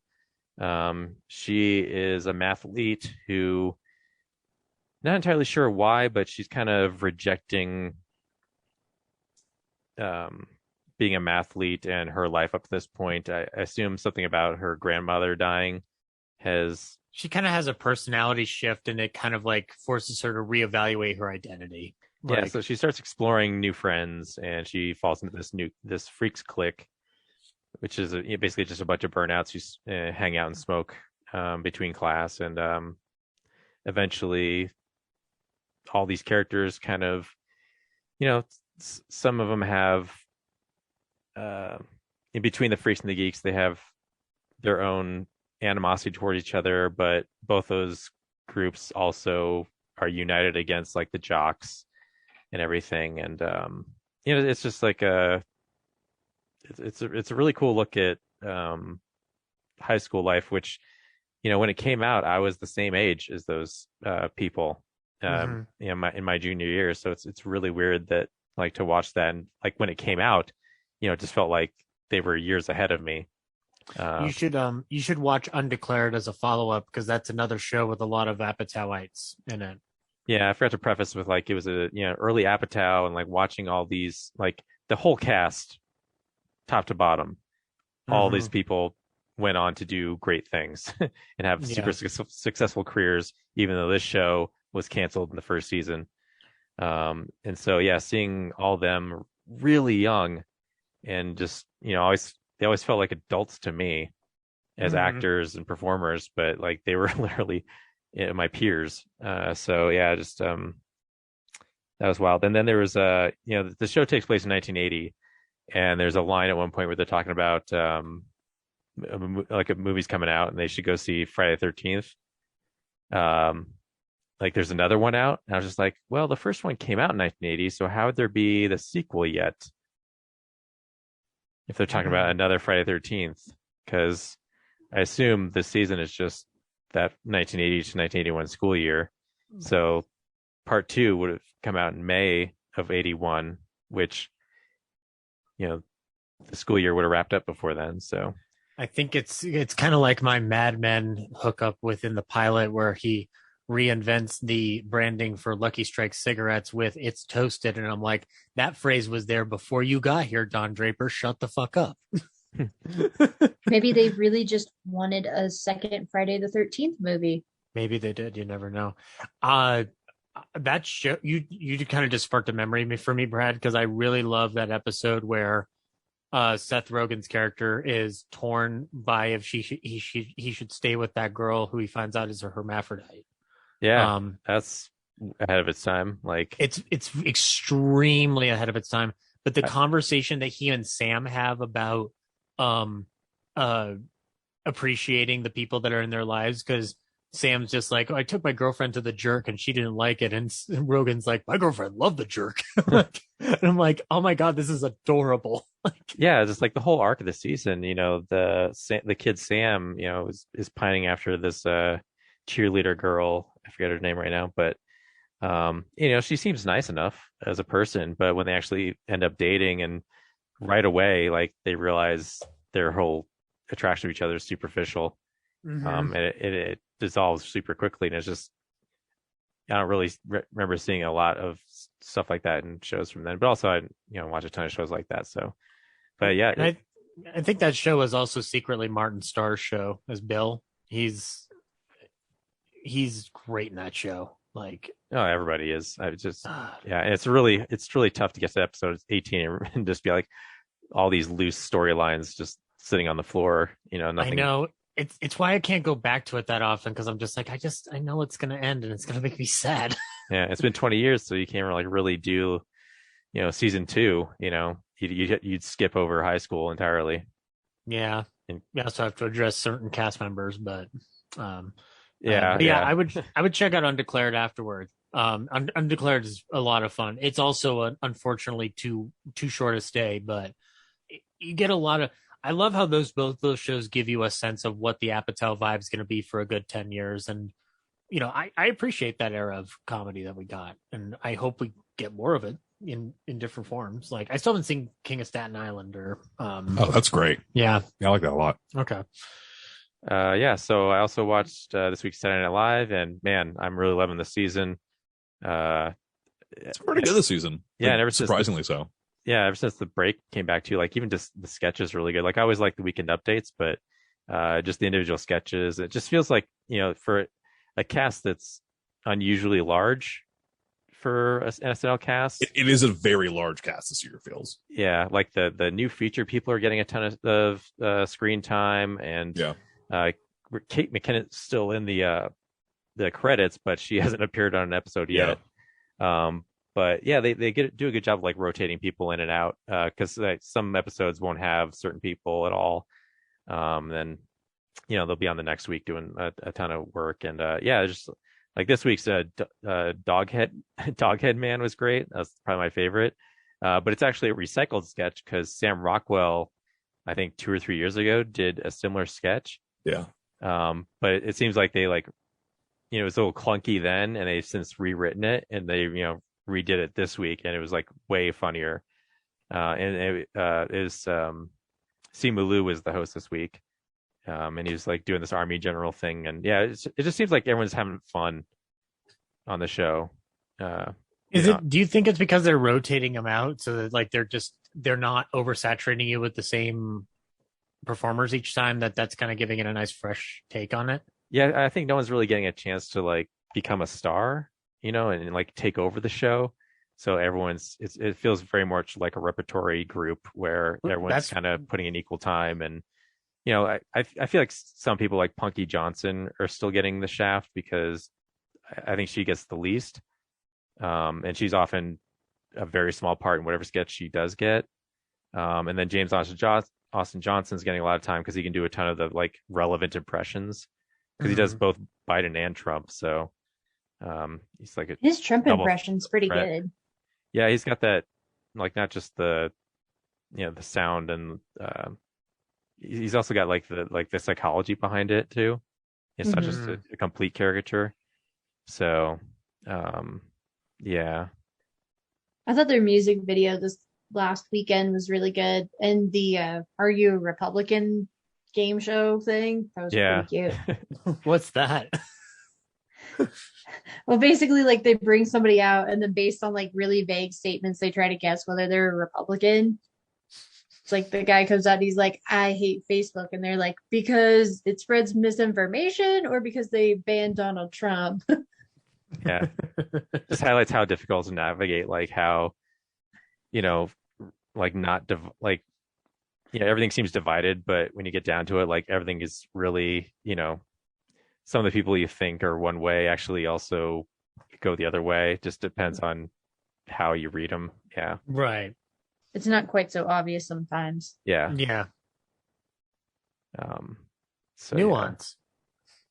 Yeah, that was fun. Then movie wise, I watched a couple. The big thing, I flew all the way to Los Angeles to watch Teenage Mutant Ninja Turtles in the new Beverly Cinema. Mm-hmm. And that sounds awesome. Yeah. It sucks that I only spent like 4 hours there, really. And spent equal time flying there and back. But it was cool because I did not expect Ernie Reyes Jr. to be there. And he got up on stage and talked a little bit before the show, and that started late, which sucked for my car meter, street meter. But and then Kumail Nanjiani was there, and I forgot he's a Ninja Turtles fan, so apparently that's the first time he ever saw it in the theater. So he was just hanging out there watching it with a crowd, and everyone was having fun and into it. And the screen there is actually pretty small compared to, a comparable theater to that would be the Esquire here. And the Esquire's screen is way bigger than the New Beverly. Their screen size is just a little bit bigger than the top level of the Esquire. Yeah. Like it's pretty narrow. I love that intimacy that it has though.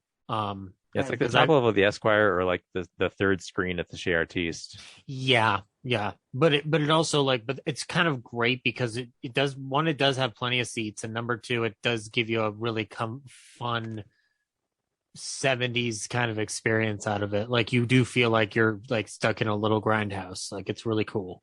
That reminds me, they had like their own pre-show where they played a Disney cartoon with Pluto like at odds with a turtle. Mm-hmm.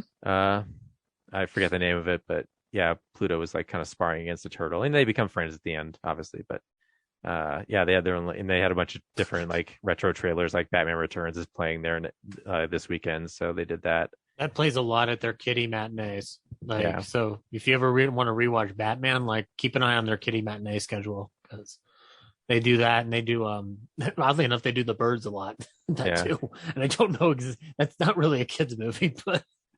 And the main reason I went is because it was projecting in 35 millimeter, which I haven't seen in probably 30 years. So that's why I went through the trouble of doing that, because it's played at the Alamo and the Esquire here plenty of times digitally.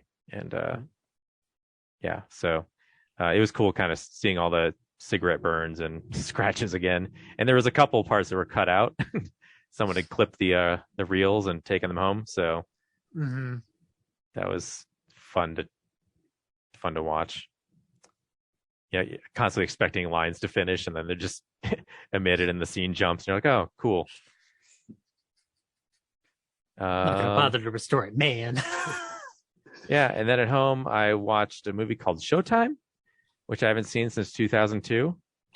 When I stocked it on shelves at Hollywood Video. Eddie Murphy and Robert De Niro. Yeah. In the early days before when reality television was still in its infancy, this movie is a version of Cops that's more focused on the leads as starring characters. So Robert De Niro is like an undercover cop trying to track down these illegal guns. Eddie Murphy is an aspiring actor who's also a cop. He screws up De Niro's plan. De Niro gets really angry and makes the department look bad. So as an apology, the department agrees to put both of them into this reality show that follows these two cops. And basically they're trying to solve the case while also make this deal with navigate the world of reality television. So, the show will come in and renovate De Niro's apartment so it looks trendier, and Eddie Murphy's happily being like, regurgitating all the cop movie cliches to make the job more interesting than it really is. Yeah, it's fine. I've still never seen this movie, Brad, but I remember seeing posters for it all over the Greenwood Plaza 12 when we would go to the theater to see a movie with next to us. And I've still never seen it, but do you happen to know if it's rated R or PG-13? Pretty sure it's R. Okay. They swear a bunch in it. Okay. So then that's why we loved Eddie Murphy in the house, but I remember seeing some Eddie Murphy posters where my dad was like, we can't go to that one. Yeah. Like, why not? It's definitely like somewhere between 13 and R, Yeah. That was the same reaction that my dad had when I asked, could we go see Life with Eddie Murphy? And he was like, no, we can't go see that one. I'm like, why? Now, when I watched Life, and I was like, oh, that's why. My dad didn't want me watching that at 5. Next thing I watched was Jingle All the Way, which I haven't seen since the 90s. And that's a fun movie about the dangers of basically Black Friday, really. But it really goes down the toilet once Arnold Schwarzenegger puts on the suit and starts flying around as Turbo Man. Those effects do not hold up. No, of course they don't. There's one point where he, Rocketeer style, the jetpack smashes right into a wall with his head, and he just smashes over and over again. It's like a cartoon. He's like a 2x4 that's just rigid and hitting the wall, and the physics don't hold up. Yeah, it's same with Sinbad, really. They're both just there to be kicked around. Yeah. Yeah, Like, I remember watching that movie a lot when I was a kid, and then I think I rewatched it a couple years ago, and I'm like, oh man, so man, that kid is so annoying. Yeah, when you're a kid, you're on Arnold Schwarzenegger's side, and you're even on Sinbad's side. But as an adult, I'm like, I'm on Phil Hartman's side. yeah, Phil Hartman's a sleazebag neighbor in that, and poor Jake Lloyd, like you just said, he's annoying. Like he's I had know two it's not roles like that necessarily and his fault. Anakin Skywalker. It's like no wonder he's disgruntled. Yeah, I mean, I'm not blaming him. I'm just saying it was, you watch it now and you're like, oh boy. Yeah, and I didn't know there was a post credits scene, but that was cool to see. Mhm. Didn't know that existed. I mean, like that movie is a cool little like holiday film if you're looking for something offbeat. Like, and anytime you can watch Phil Hartman on screen is a treasure that you should enjoy. So yeah. And then the last thing I watched was Timeline, which is Richard Donner, archaeologists, go back to medieval England and get in trouble and have to come back. Paul Walker's in it, Gerard Butler. family's in it, huh? Yeah. I Yeah. feel like I've seen that movie, although I don't really remember it. Yeah, I didn't really follow it too closely. It was pretty, I don't know. It just didn't, nothing. Oh God, who else? Michael Sheen was the villain. Of course he was. But yeah, like I couldn't figure out the science of it or how they got back in time. God, like it's so hard to explain. The movie is so wrapped up in like it believes in itself and doesn't care if you're along for the ride or not, if that makes sense. Mm-hmm. Like it like so much of it just feels like you should already know what we're doing. And it doesn't really, like there is exposition to explain the time travel, but like I just wasn't, nothing about these characters in the setup was like, oh cool, like I'm so invested in their adventure. But yeah, they're like these archaeologists that are digging around this castle, and then the dad disappears, Billy Connolly, and they're like, oh well, let's just hop in the time travel machine that we happen to have and go get him. I was like, well, why did he disappear in the first place? Where did I miss that? And then as soon as they get back in medieval times, the cool part is like the movie addresses the danger of like if that actually happened, like it's almost like a death trap. It like the past is so dangerous, like you would easily get killed. And so a bunch of their group just starts getting picked off by there's like a war between England and France at this point, so no one trusts anybody. And so if you're just like a walking human, they're like, oh, that guy's probably not one of us, kill him. And they just kill him. Yeah, I don't know, it's just blah. And that's what I watched this week, which brings us to the movie of the week, Ghostbusters Afterlife, which I guess just Zach and I will be reviewing because Corinne and Henry both didn't watch it. Yeah, screw you, ghosts. My friends went You're to... not afraid of them, are you? No. Yeah, my friends invited me to go see it with them last night, and I was like, nah, I'm going to go see Encanto instead. Have fun. Bye. All right, so since Henry and Corinne didn't see the movie, I guess it's just you and me, Brad. Zach, should people watch Ghostbusters Afterlife? Of course. Yeah, you should. We can get into it after the spoilers or after the trailer is played, but I'm under the impression that there's not a bad Ghostbusters movie out there. All of them have been perfectly adequate and entertaining for what they needed to be. This one was very much a sentimental look at the franchise, and I appreciated what Reitman did to honor something that clearly meant a lot to him as a kid, not just because of his father making the first one, but just the idea of the Ghostbusters, while also finding a way to like dig into the mythology a little bit and give it something that I don't think it ever really possessed, but I think we have to get into that after the trailer for me to fully explain my reasoning for that. But I think everybody's hitting on all cylinders. Paul Rudd's fun. The kids are great. The original cast has some wonderful moments, but we will talk about that in a second because it was interesting to me how that played out. And I actually thought that there was some fun horror elements attached to this that I think Reitman did a good job at pulling off. So yeah, I would go check it out. It's a fun time.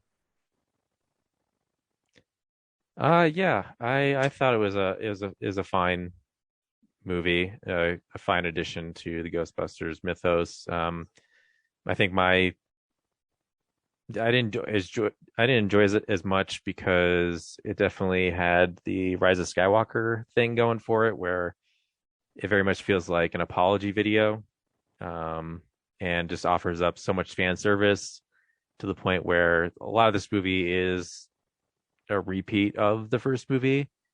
So it gives the longtime fans, the stuff they want to see again, just repackaged, while offering very little new along the way. So that disappointed me. Is like, I think this is a franchise that really needs to explore new things within it rather than just giving the fans the movie they had 30 years ago again. So yeah, here's the trailer for Ghostbusters Afterlife.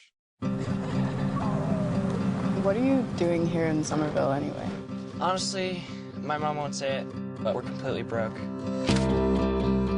And the only thing that's left in our name is this creepy old farmhouse our grandfather left us in the middle of nowhere.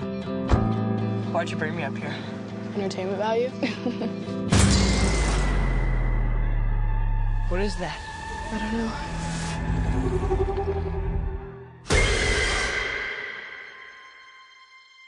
Somehow, a town that isn't anywhere near a tectonic plate, that has no fault lines, no fracking, no loud music even, is shaking on a daily basis. Under the dining table now! Hey, remember that one summer we died under a table? I found this in my living room. Whoa, killer replica. A replica of what? A ghost trap? There hasn't been a ghost sighting in 30 years. New York in the 80s? It's like The Walking Dead. Your dad never mentioned this to you? It's just my mom. My grandfather died. My mom says we're just here to pick through the rubble of his life. Wait a minute. Who are you?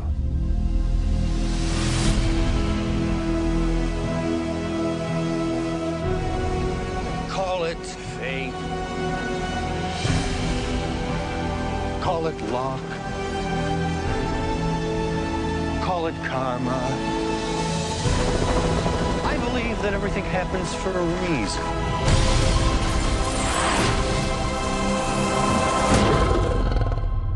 Come on, darling.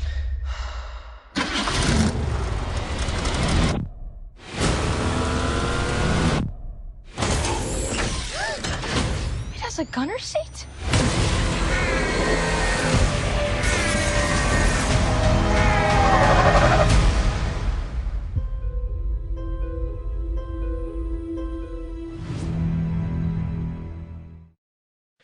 Plus two, like if you've been following the Ghostbusters reboot for the past 20 years, the plot of this is very much been circling around for a long time, and it feels like Jason Reitman's the one who finally just said, let's just do this one. Mm-hmm. So except instead of Bill Murray being dead, they went with Harold Ramis, which makes sense because he actually passed away a few years ago. Yeah. So the opening of this film to me was a strong asset right out the gate, because the thing that I appreciate about the first Ghostbusters in particular is the fact that it starts off like a haunted house movie or a horror movie. It's not really starting off as a comedy. What? What? I heard an that wasn't me. But anyway, so I heard I got this sense of a horror movie coming off of it, which was good because I liked that feel to it. And like, I mean, the moment you see that silhouette, you know it's Ramis. And that also put fear in my spine because I'm like, oh, I know what they're gonna do. And I don't know if I want to see it. And to their credit, I think they pulled it off pretty well. Like they do. It was odd that they couldn't have him speak because they're. If he had spoken, I would have flipped my shit. I don't know why. I just probably would have just been like, "Don't do that, guys. Please don't." But it seems like odd. Like there doesn't seem any rules to why he wouldn't be able to. You know, like every other ghost makes noises, but he was oddly silent, obviously because they just couldn't replicate that. But the CGI of him on his own just was convincing. Like, you know, there's CGI characters in Spider-Man Far From Home that I'm just like, I'm not sure they're done with this movie yet. But they pulled him off as a elder Ghostbuster pretty well. Yeah. I mean, like, the reason why that works for me, number one, like, I'm glad you don't have him speak because I don't think you need to have him speak. I think it's important to feel that presence, and that's more. Egon in this movie is speaking through the power of a ghost, and he's all throughout the movie. Like, Egon is a character in this entire movie. He's just a ghost. He's done in a series of movements of objects and pointing his granddaughter towards the key to this whole mystery. But we talked about a rehash and a Rise of Skywalker element to it attached to this. Yeah, the moment I knew we were dealing with Dozer again, I was just like, oh, but we solved that problem in the first movie, didn't we? Like, yeah, I didn't fully quite understand how you could bring him back. I don't care. I'm glad it gives them an excuse to do a bunch of cool ghost stuff. I was a little puzzled by that, but I didn't really it didn't really bother me. Like, what else were they going to do, really, is my question. But I mean, create a new threat, you know. When they introduced J.K. Simmons as Evo Shandor, you're just like, okay, well, we didn't see that guy from the first movie. He was just talked about. So I thought maybe, you know, it'd be him with like a new threat attributed to him, but it was still just, you know, he gets off really quickly, and then it's Gozer from there on out. So it's cool seeing Olivia Wilde play Gozer, I guess. Yeah, it's you know, it's just been cool for them to create something because, like I said, they took care of Gozer, so reintroducing Gozer just feels like, okay, well, the first movie didn't actually solve anything. You know, it takes the wind out of the sails of the first one. In a sense, though, it's interesting how it comments on what does happen to the Ghostbusters after everything that goes on. And I have no idea if the second one even plays into into this one at all. Yeah, I was confused because, you know, you have this movie with, you know, led by kids. Because again, they took like, you know, someone watched Stranger Things season 2 and was like, oh, kid Ghostbusters, that'd be great. And added that to this, but also like the second one, Oscar. Baby Oscar. Where's Baby Oscar in this? Where's Baby Oscar? Like, that would have been a character that would have made sense to add to this, especially since a lot of the elder Ghostbusters reappear in it. And then post credits, there's even Dana. Yeah. So I had this feeling that in order to do Oscar, you needed to get Bill Murray to be more involved, and they weren't going to do that. They'd been trying so hard to get him involved in a Ghostbusters movie where he's returning as Venkman. And it took Jason getting involved and the concept of honoring Harold to finally push him in that direction. So I don't know what it would have meant if you had Oscar in there, really. It's kind of like you can either have one or the other. And I mean, like, I frankly don't think we should be picky. you know. Well, the whole family lineage is so screwed up across the board. Like even Egon with his daughter, it's like, he has this fractured relationship. We find out that he has a daughter and now grandchildren, and also they're so wrapped up in like that split. It's like, well, doesn't she also have a mother? Like, who is that? Because it's not Janine. Yeah, that's she talks to Janine. Janine. I thought that's what it was going to be, but then I was just like, oh no, Janine's just there for a second and then she's gone. Yeah. So where's this other person like that never gets referred to at all? It's just bizarre. And then the other post-credit sequence with Winston brings the Ghostbusters back to New York. So maybe there's a sequel plan where maybe Oscar is a character. I did not see the post-credit sequence. Can you describe it to me? Oh, we saw the one with Bill Murray and Sigourney Weaver, right? We saw that one because we saw that Sigourney Weaver was in it, and we're just like, wait a minute, hold on, she wasn't in there, and then they just cut to it. Yeah, no, there's a final one where Janine is talking to Winston, and Winston's like in his corporate high rise, whatever, because he's a multimillionaire now. Mm-hmm. And they're having a conversation which I didn't quite follow, but it's sort of just talking about like how successful he's become, and then it cuts to, because the movie ends weird with a cutaway to the Ecto-1 crossing one of the bridges in Manhattan. Yeah. But then it returns, so they're having that conversation. And then Winston's talking about his future plans, they go back to the firehouse, and like he's walking around this deserted firehouse that we know and love, and he directs the Ecto-1 to pull into the garage. But then I'm like, Ray said that they turned the firehouse into a Starbucks, so how is this possible? Well, maybe he's playing coy is the theory there, I guess you could play into. Maybe he's joking, but still, like, even if the Starbucks didn't pan out, like, there's no remnants of a Starbucks in there. It's just the classic interior of the firehouse. So, but yeah, he just directs the car in, and then it ends. So I wasn't sure what they were trying to set up. I felt like maybe they do have a trilogy planned out, possibly, but so I'm not sure what that was supposed to allude to. I have a question, because we've been through several different elements of Ghostbusters being brought back, whether through sequel, reboot, or this rebootquel. Can we remember one thing for a second before we go too far into the story, plot, and structure of this? That first Ghostbusters movie is not meant to be a Star Wars property. That first Ghostbusters movie is meant to be a comedy with ghosts. Yep. And I'm not saying that to denigrate anything by any stretch. I am here to point out, though, that these movies probably did not.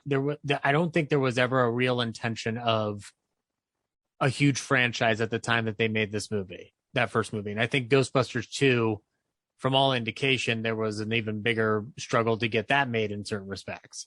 So I find it hard, especially with the way people on the internet can act on this stuff, to get too much stock built up into what Ghostbusters plots are supposed to be, primarily because if I'm going off of just the movies and not the cartoon show and not any, subsequent iterations, these movies are meant to be comedies first and foremost.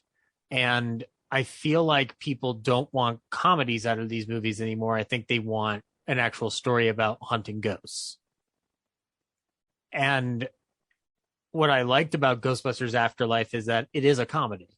It's not, it is intent on being funny in certain regards. Does it succeed the same way the first Ghostbusters does? No, not particularly, but there are funny moments in this movie. Yeah, briefly. I didn't laugh that much. It was it very much felt like a serious family emotional movie to me. There, I would argue that the interactions with the kids and the interactions with Paul Rudd are rather funny. Like, yeah, they're traditional like family comedy, amusing, but this movie is devoid of anything like dickless over here. Is that true? Yeah, this man has no dick. Like, there's nothing nearly raunchy at all, or subversive. Well, regardless of how much it has of one or the other, I do wish that when you come at the Ghostbusters angle, like, I don't want to ruffle any feathers, but like, if we are talking about an outright comedy, because like I agree that this doesn't have the same amount of laughs as the first Ghostbusters, but technically the reboot that Paul Feig did was giving you the movie you would have wanted, which was a comedy about hunting ghosts. And this one felt like a Star Wars reboot in the vein of maintaining certain elements of the Ghostbusters. But one part that I did notice of it, which might be the reason why we're devoid of laughs, is number one, we're dealing with kids as Ghostbusters. So it's kind of hard to make a bunch of sex jokes when you've got kids in this movie. For sure. But second of all, also, there is an attempt to treat this mythology seriously. And as a result, it becomes a little too self-serious. And I don't know if Ghostbusters needs that. But again, I had fun with the movie. I did laugh. I enjoyed the podcast kid. He was adorable. I thought I loved the little Stay Puffed men killing each other. I thought that was funny. I thought that was very hilarious. One of them's in a blender. I cackled with glee at seeing an actual practical Gozer, the dog creature, eating something inside of the Walmart. Like those are things that I enjoyed. But I do wish that this movie had been a little bit more romp a minute kind of vibe. Like I would have liked a little bit more humor injected into more situations with this. But I think you're trying to balance a bunch of balls in the air that are impossible to balance, considering what they had to work with and what expectations they had to work off of based on Paul Feig's attempt of it. I think they did pretty good. You know, like this could have been a very different outcome.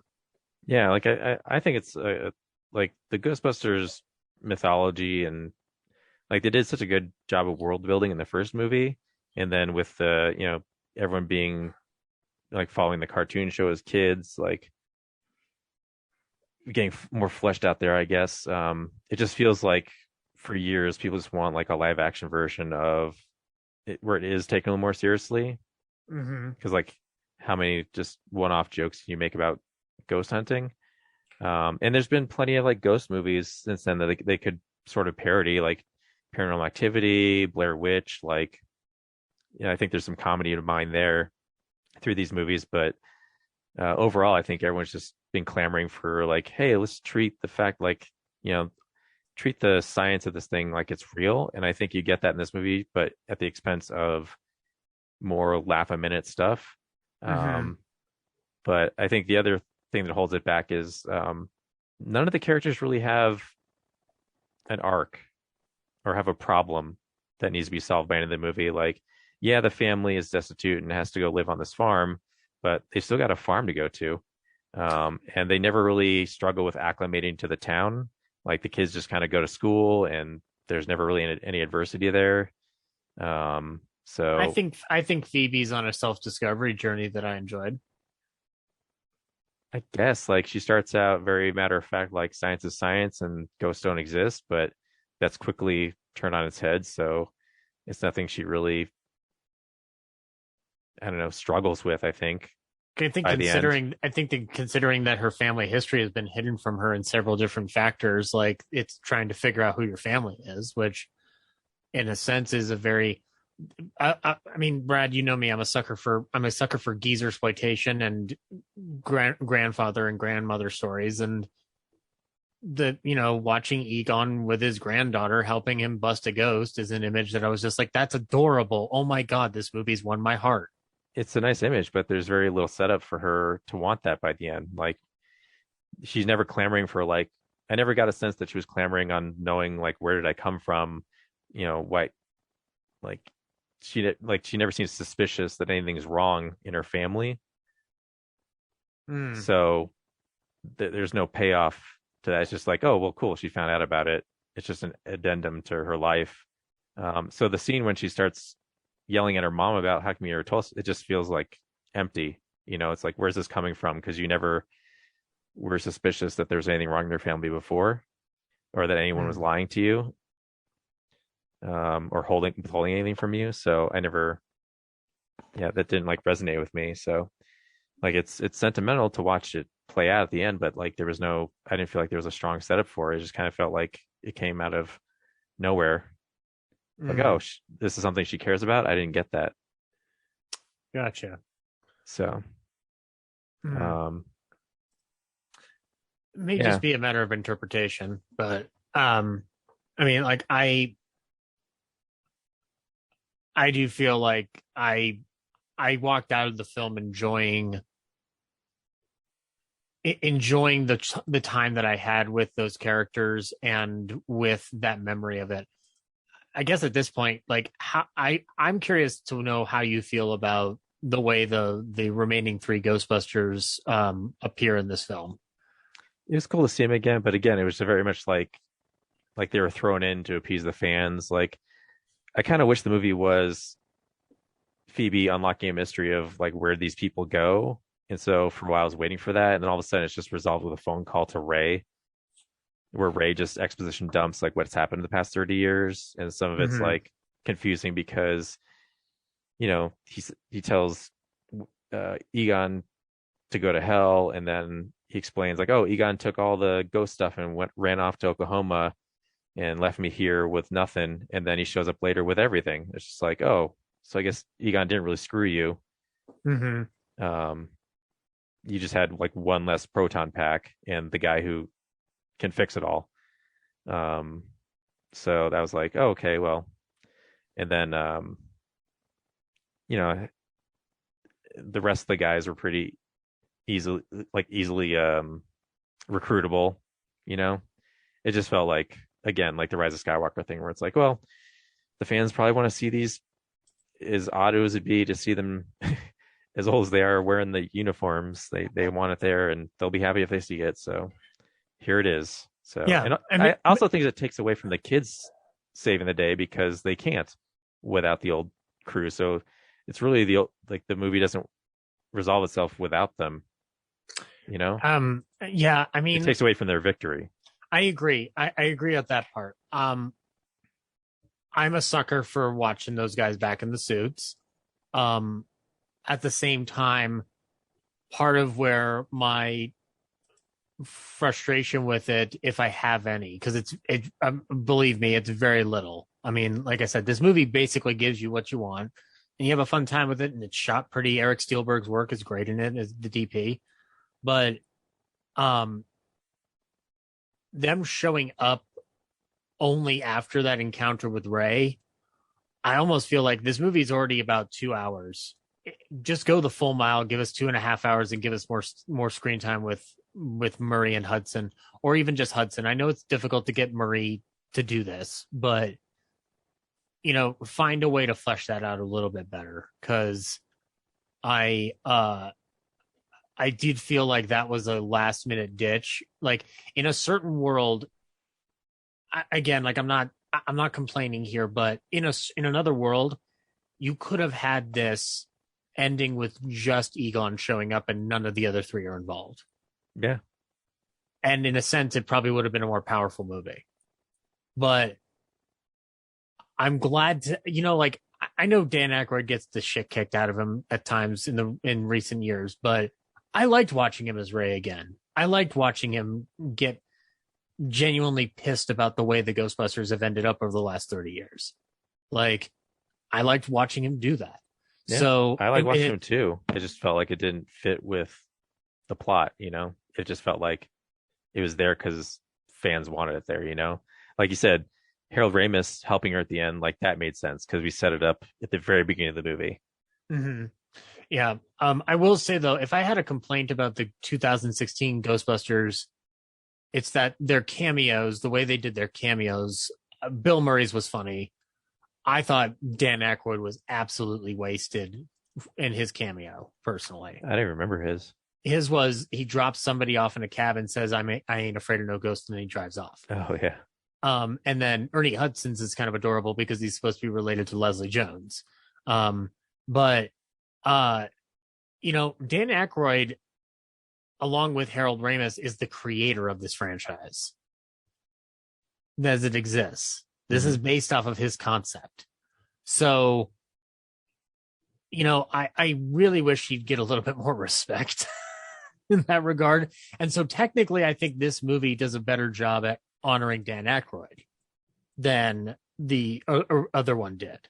And in a sense, I'm very happy about that because, Dan Aykroyd created something that a lot of people really want to see other iterations of, so long as it fits their specific vision. And that only happens when you have Aykroyd sitting down with Ramis to write this thing. So, and frankly, it's more emotionally resonant for Aykroyd as it was probably for Ramis than it was for Bill Murray, because this was a movie for him. I don't think it was the same. It doesn't feel like it was the same experience as it was for Ramis and Aykroyd. And so I was happy to watch those two be honored. The creators of Ghostbusters are the ones who are ultimately honored in this movie, which is nice. Yeah. It'd be cool if they're going to go forward and create I can see a world where they can actually fold the 2016 Ghostbusters into this. If I could too. If Ernie Hudson is creating franchises of Ghostbusters that all exist in the same universe, why can't they just find a cool ghost story, look to the Conjuring movies or something, or what James Wan's done, and do one of those, a cool ghost story, where the legend of the ghost is interesting, and then work that into a comedic angle of why, what's funny about that. Mm-hmm. So, because the first movie with the ghost and everything, that's the ghost story. The Vigo thing in the second one, that's its own legend. Since then, they haven't been able to find. There's plenty of ghost legends out there. It's why can't they seem to just pick one and just go from there instead of just making these fan service movies? Yeah, I mean, a lot of this movie is just here's the ghost trap again, here's the car again, here's the proton pack again, here's a Slimer knockoff. It's just voiced by Josh Gad. Here's all the stuff you've seen before, just in 2021. I do agree with you, because believe me, I'm my wariness on franchises of all sorts, whether rebooted or continuing, it can try my mental patience at times. Even though I still enjoy these films, the amount of them that we have in our presence, it can get a little bit too overwhelming to where I'm just I just want to watch a movie about a couple fighting. I don't want to necessarily watch a bunch of ghosts anymore. You know what I liked though is that I don't know all the reasons for Reitman wanting to do this movie, but I'm glad he did this movie, because nepotism aside, if you're a kid, if you're Ivan Reitman's kid and you're on the set or watching the young Ghostbusters for the first time and you're my dad did that, that's so cool. I'd love to do something like that. It's got to be a cool feeling. And in the grand scheme of directors whose kids go on to direct, going back to franchises that they started, I think this is one of the best case scenarios out of that whole scenario happening, because we also know where the other ones can lead. And I appreciated what he did with it. It's funny though to consider this amidst Jason Reitman's filmography is the real thing, because we're talking about the Ghostbusters franchise. We forget that this is an Academy Award nominated director doing this movie, and out of all the films he's done, it is the most starkly different movie he's ever made. Yeah, I think his art house sensibilities definitely help the small town feel of the movie work well. Yeah. So yeah, it's really jealous, but he definitely doesn't do the big budget comedy like his dad does. Right, and I think it's important to signify that difference, because you are looking at two different artists who share similar sensibilities in humor, because there are elements of Ivan Raimi's humor, Ivan Reitman's humor in his son's movies, but they're directed in a different energy. It's not broad. It's character. It's like very inwardly character based. And so like watching inward character motivations coming out of Ghostbusters was pretty interesting to watch. So yeah, I like the movie. I would definitely rewatch it. Do I want another one? I don't know. If they do it, that's cool. Like, I'm very happy that people can have some Ghostbusters in their lives, you know? Yeah. I think there's plenty of places this can still go. Like I said, the world building of Ghostbusters is like, I feel like there's a lot of opportunity there. They just need to not be so afraid of of picking one and just rolling with it. Right. Because it just seems like they just can't get away from, like, if they step outside of the first movie, that they're just going to get destroyed by fans. And... Well, I mean, frankly, Brad, I'm really tired of fans running how these movie properties work. Oh yeah. It's frankly, I'm sorry, but it's one thing that something belongs to the fans. It's another thing to start demanding stuff. And I frankly, I like that female reboot. So yeah, I think it's fun. I would have loved more adventures with those gals. So I frankly don't care anymore what the fan community wants at times, because it's a weird form of community market research combined with corporate mentality that I don't appreciate. But thankfully Marvel has kind of avoided some of that. But like DC, Star Wars, other franchises have come under this, and I frankly don't appreciate it anymore. I'm happy that this Ghostbusters movie, though, comes out of a genuine heart from Reitman, because if we were going to get an iteration that wasn't based off of the Feig reboot, this is a more than adequate solution to that. So yeah, I think we could go on and on forever on this, though.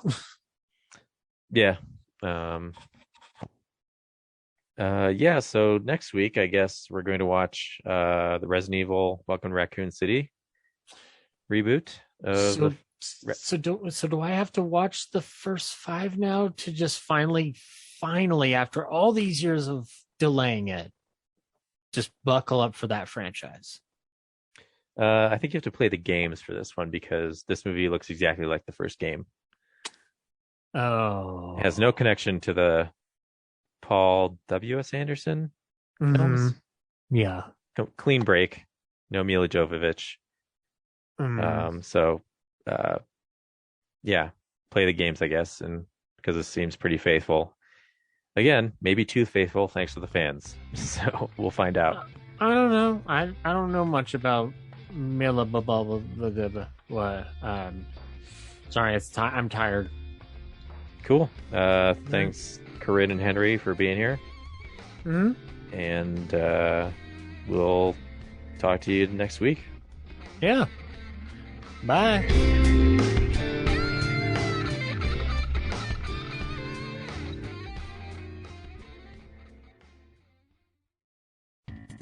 Thank you for listening to this episode of Real Nerds Podcast. Real Nerds Podcast is a production of Nebulous Visions Multimedia. Thank you to Sparks Mandrill and Plan 9 Studios for our kick-ass theme song. Also, if you're in the Denver area and you're looking for a cool place to see movies, we see them at the Alamo Draft House in Littleton and now also in Sloan's Lake. Thank you to Colorado Coins, Cards, and Comics for supplying us with all our comic needs, especially you, Andrew. You know who you are. And a big shout out to James's mom. I'm giving you an electronic hug that you can feel through the airwaves. Thanks for listening, and have a nice day.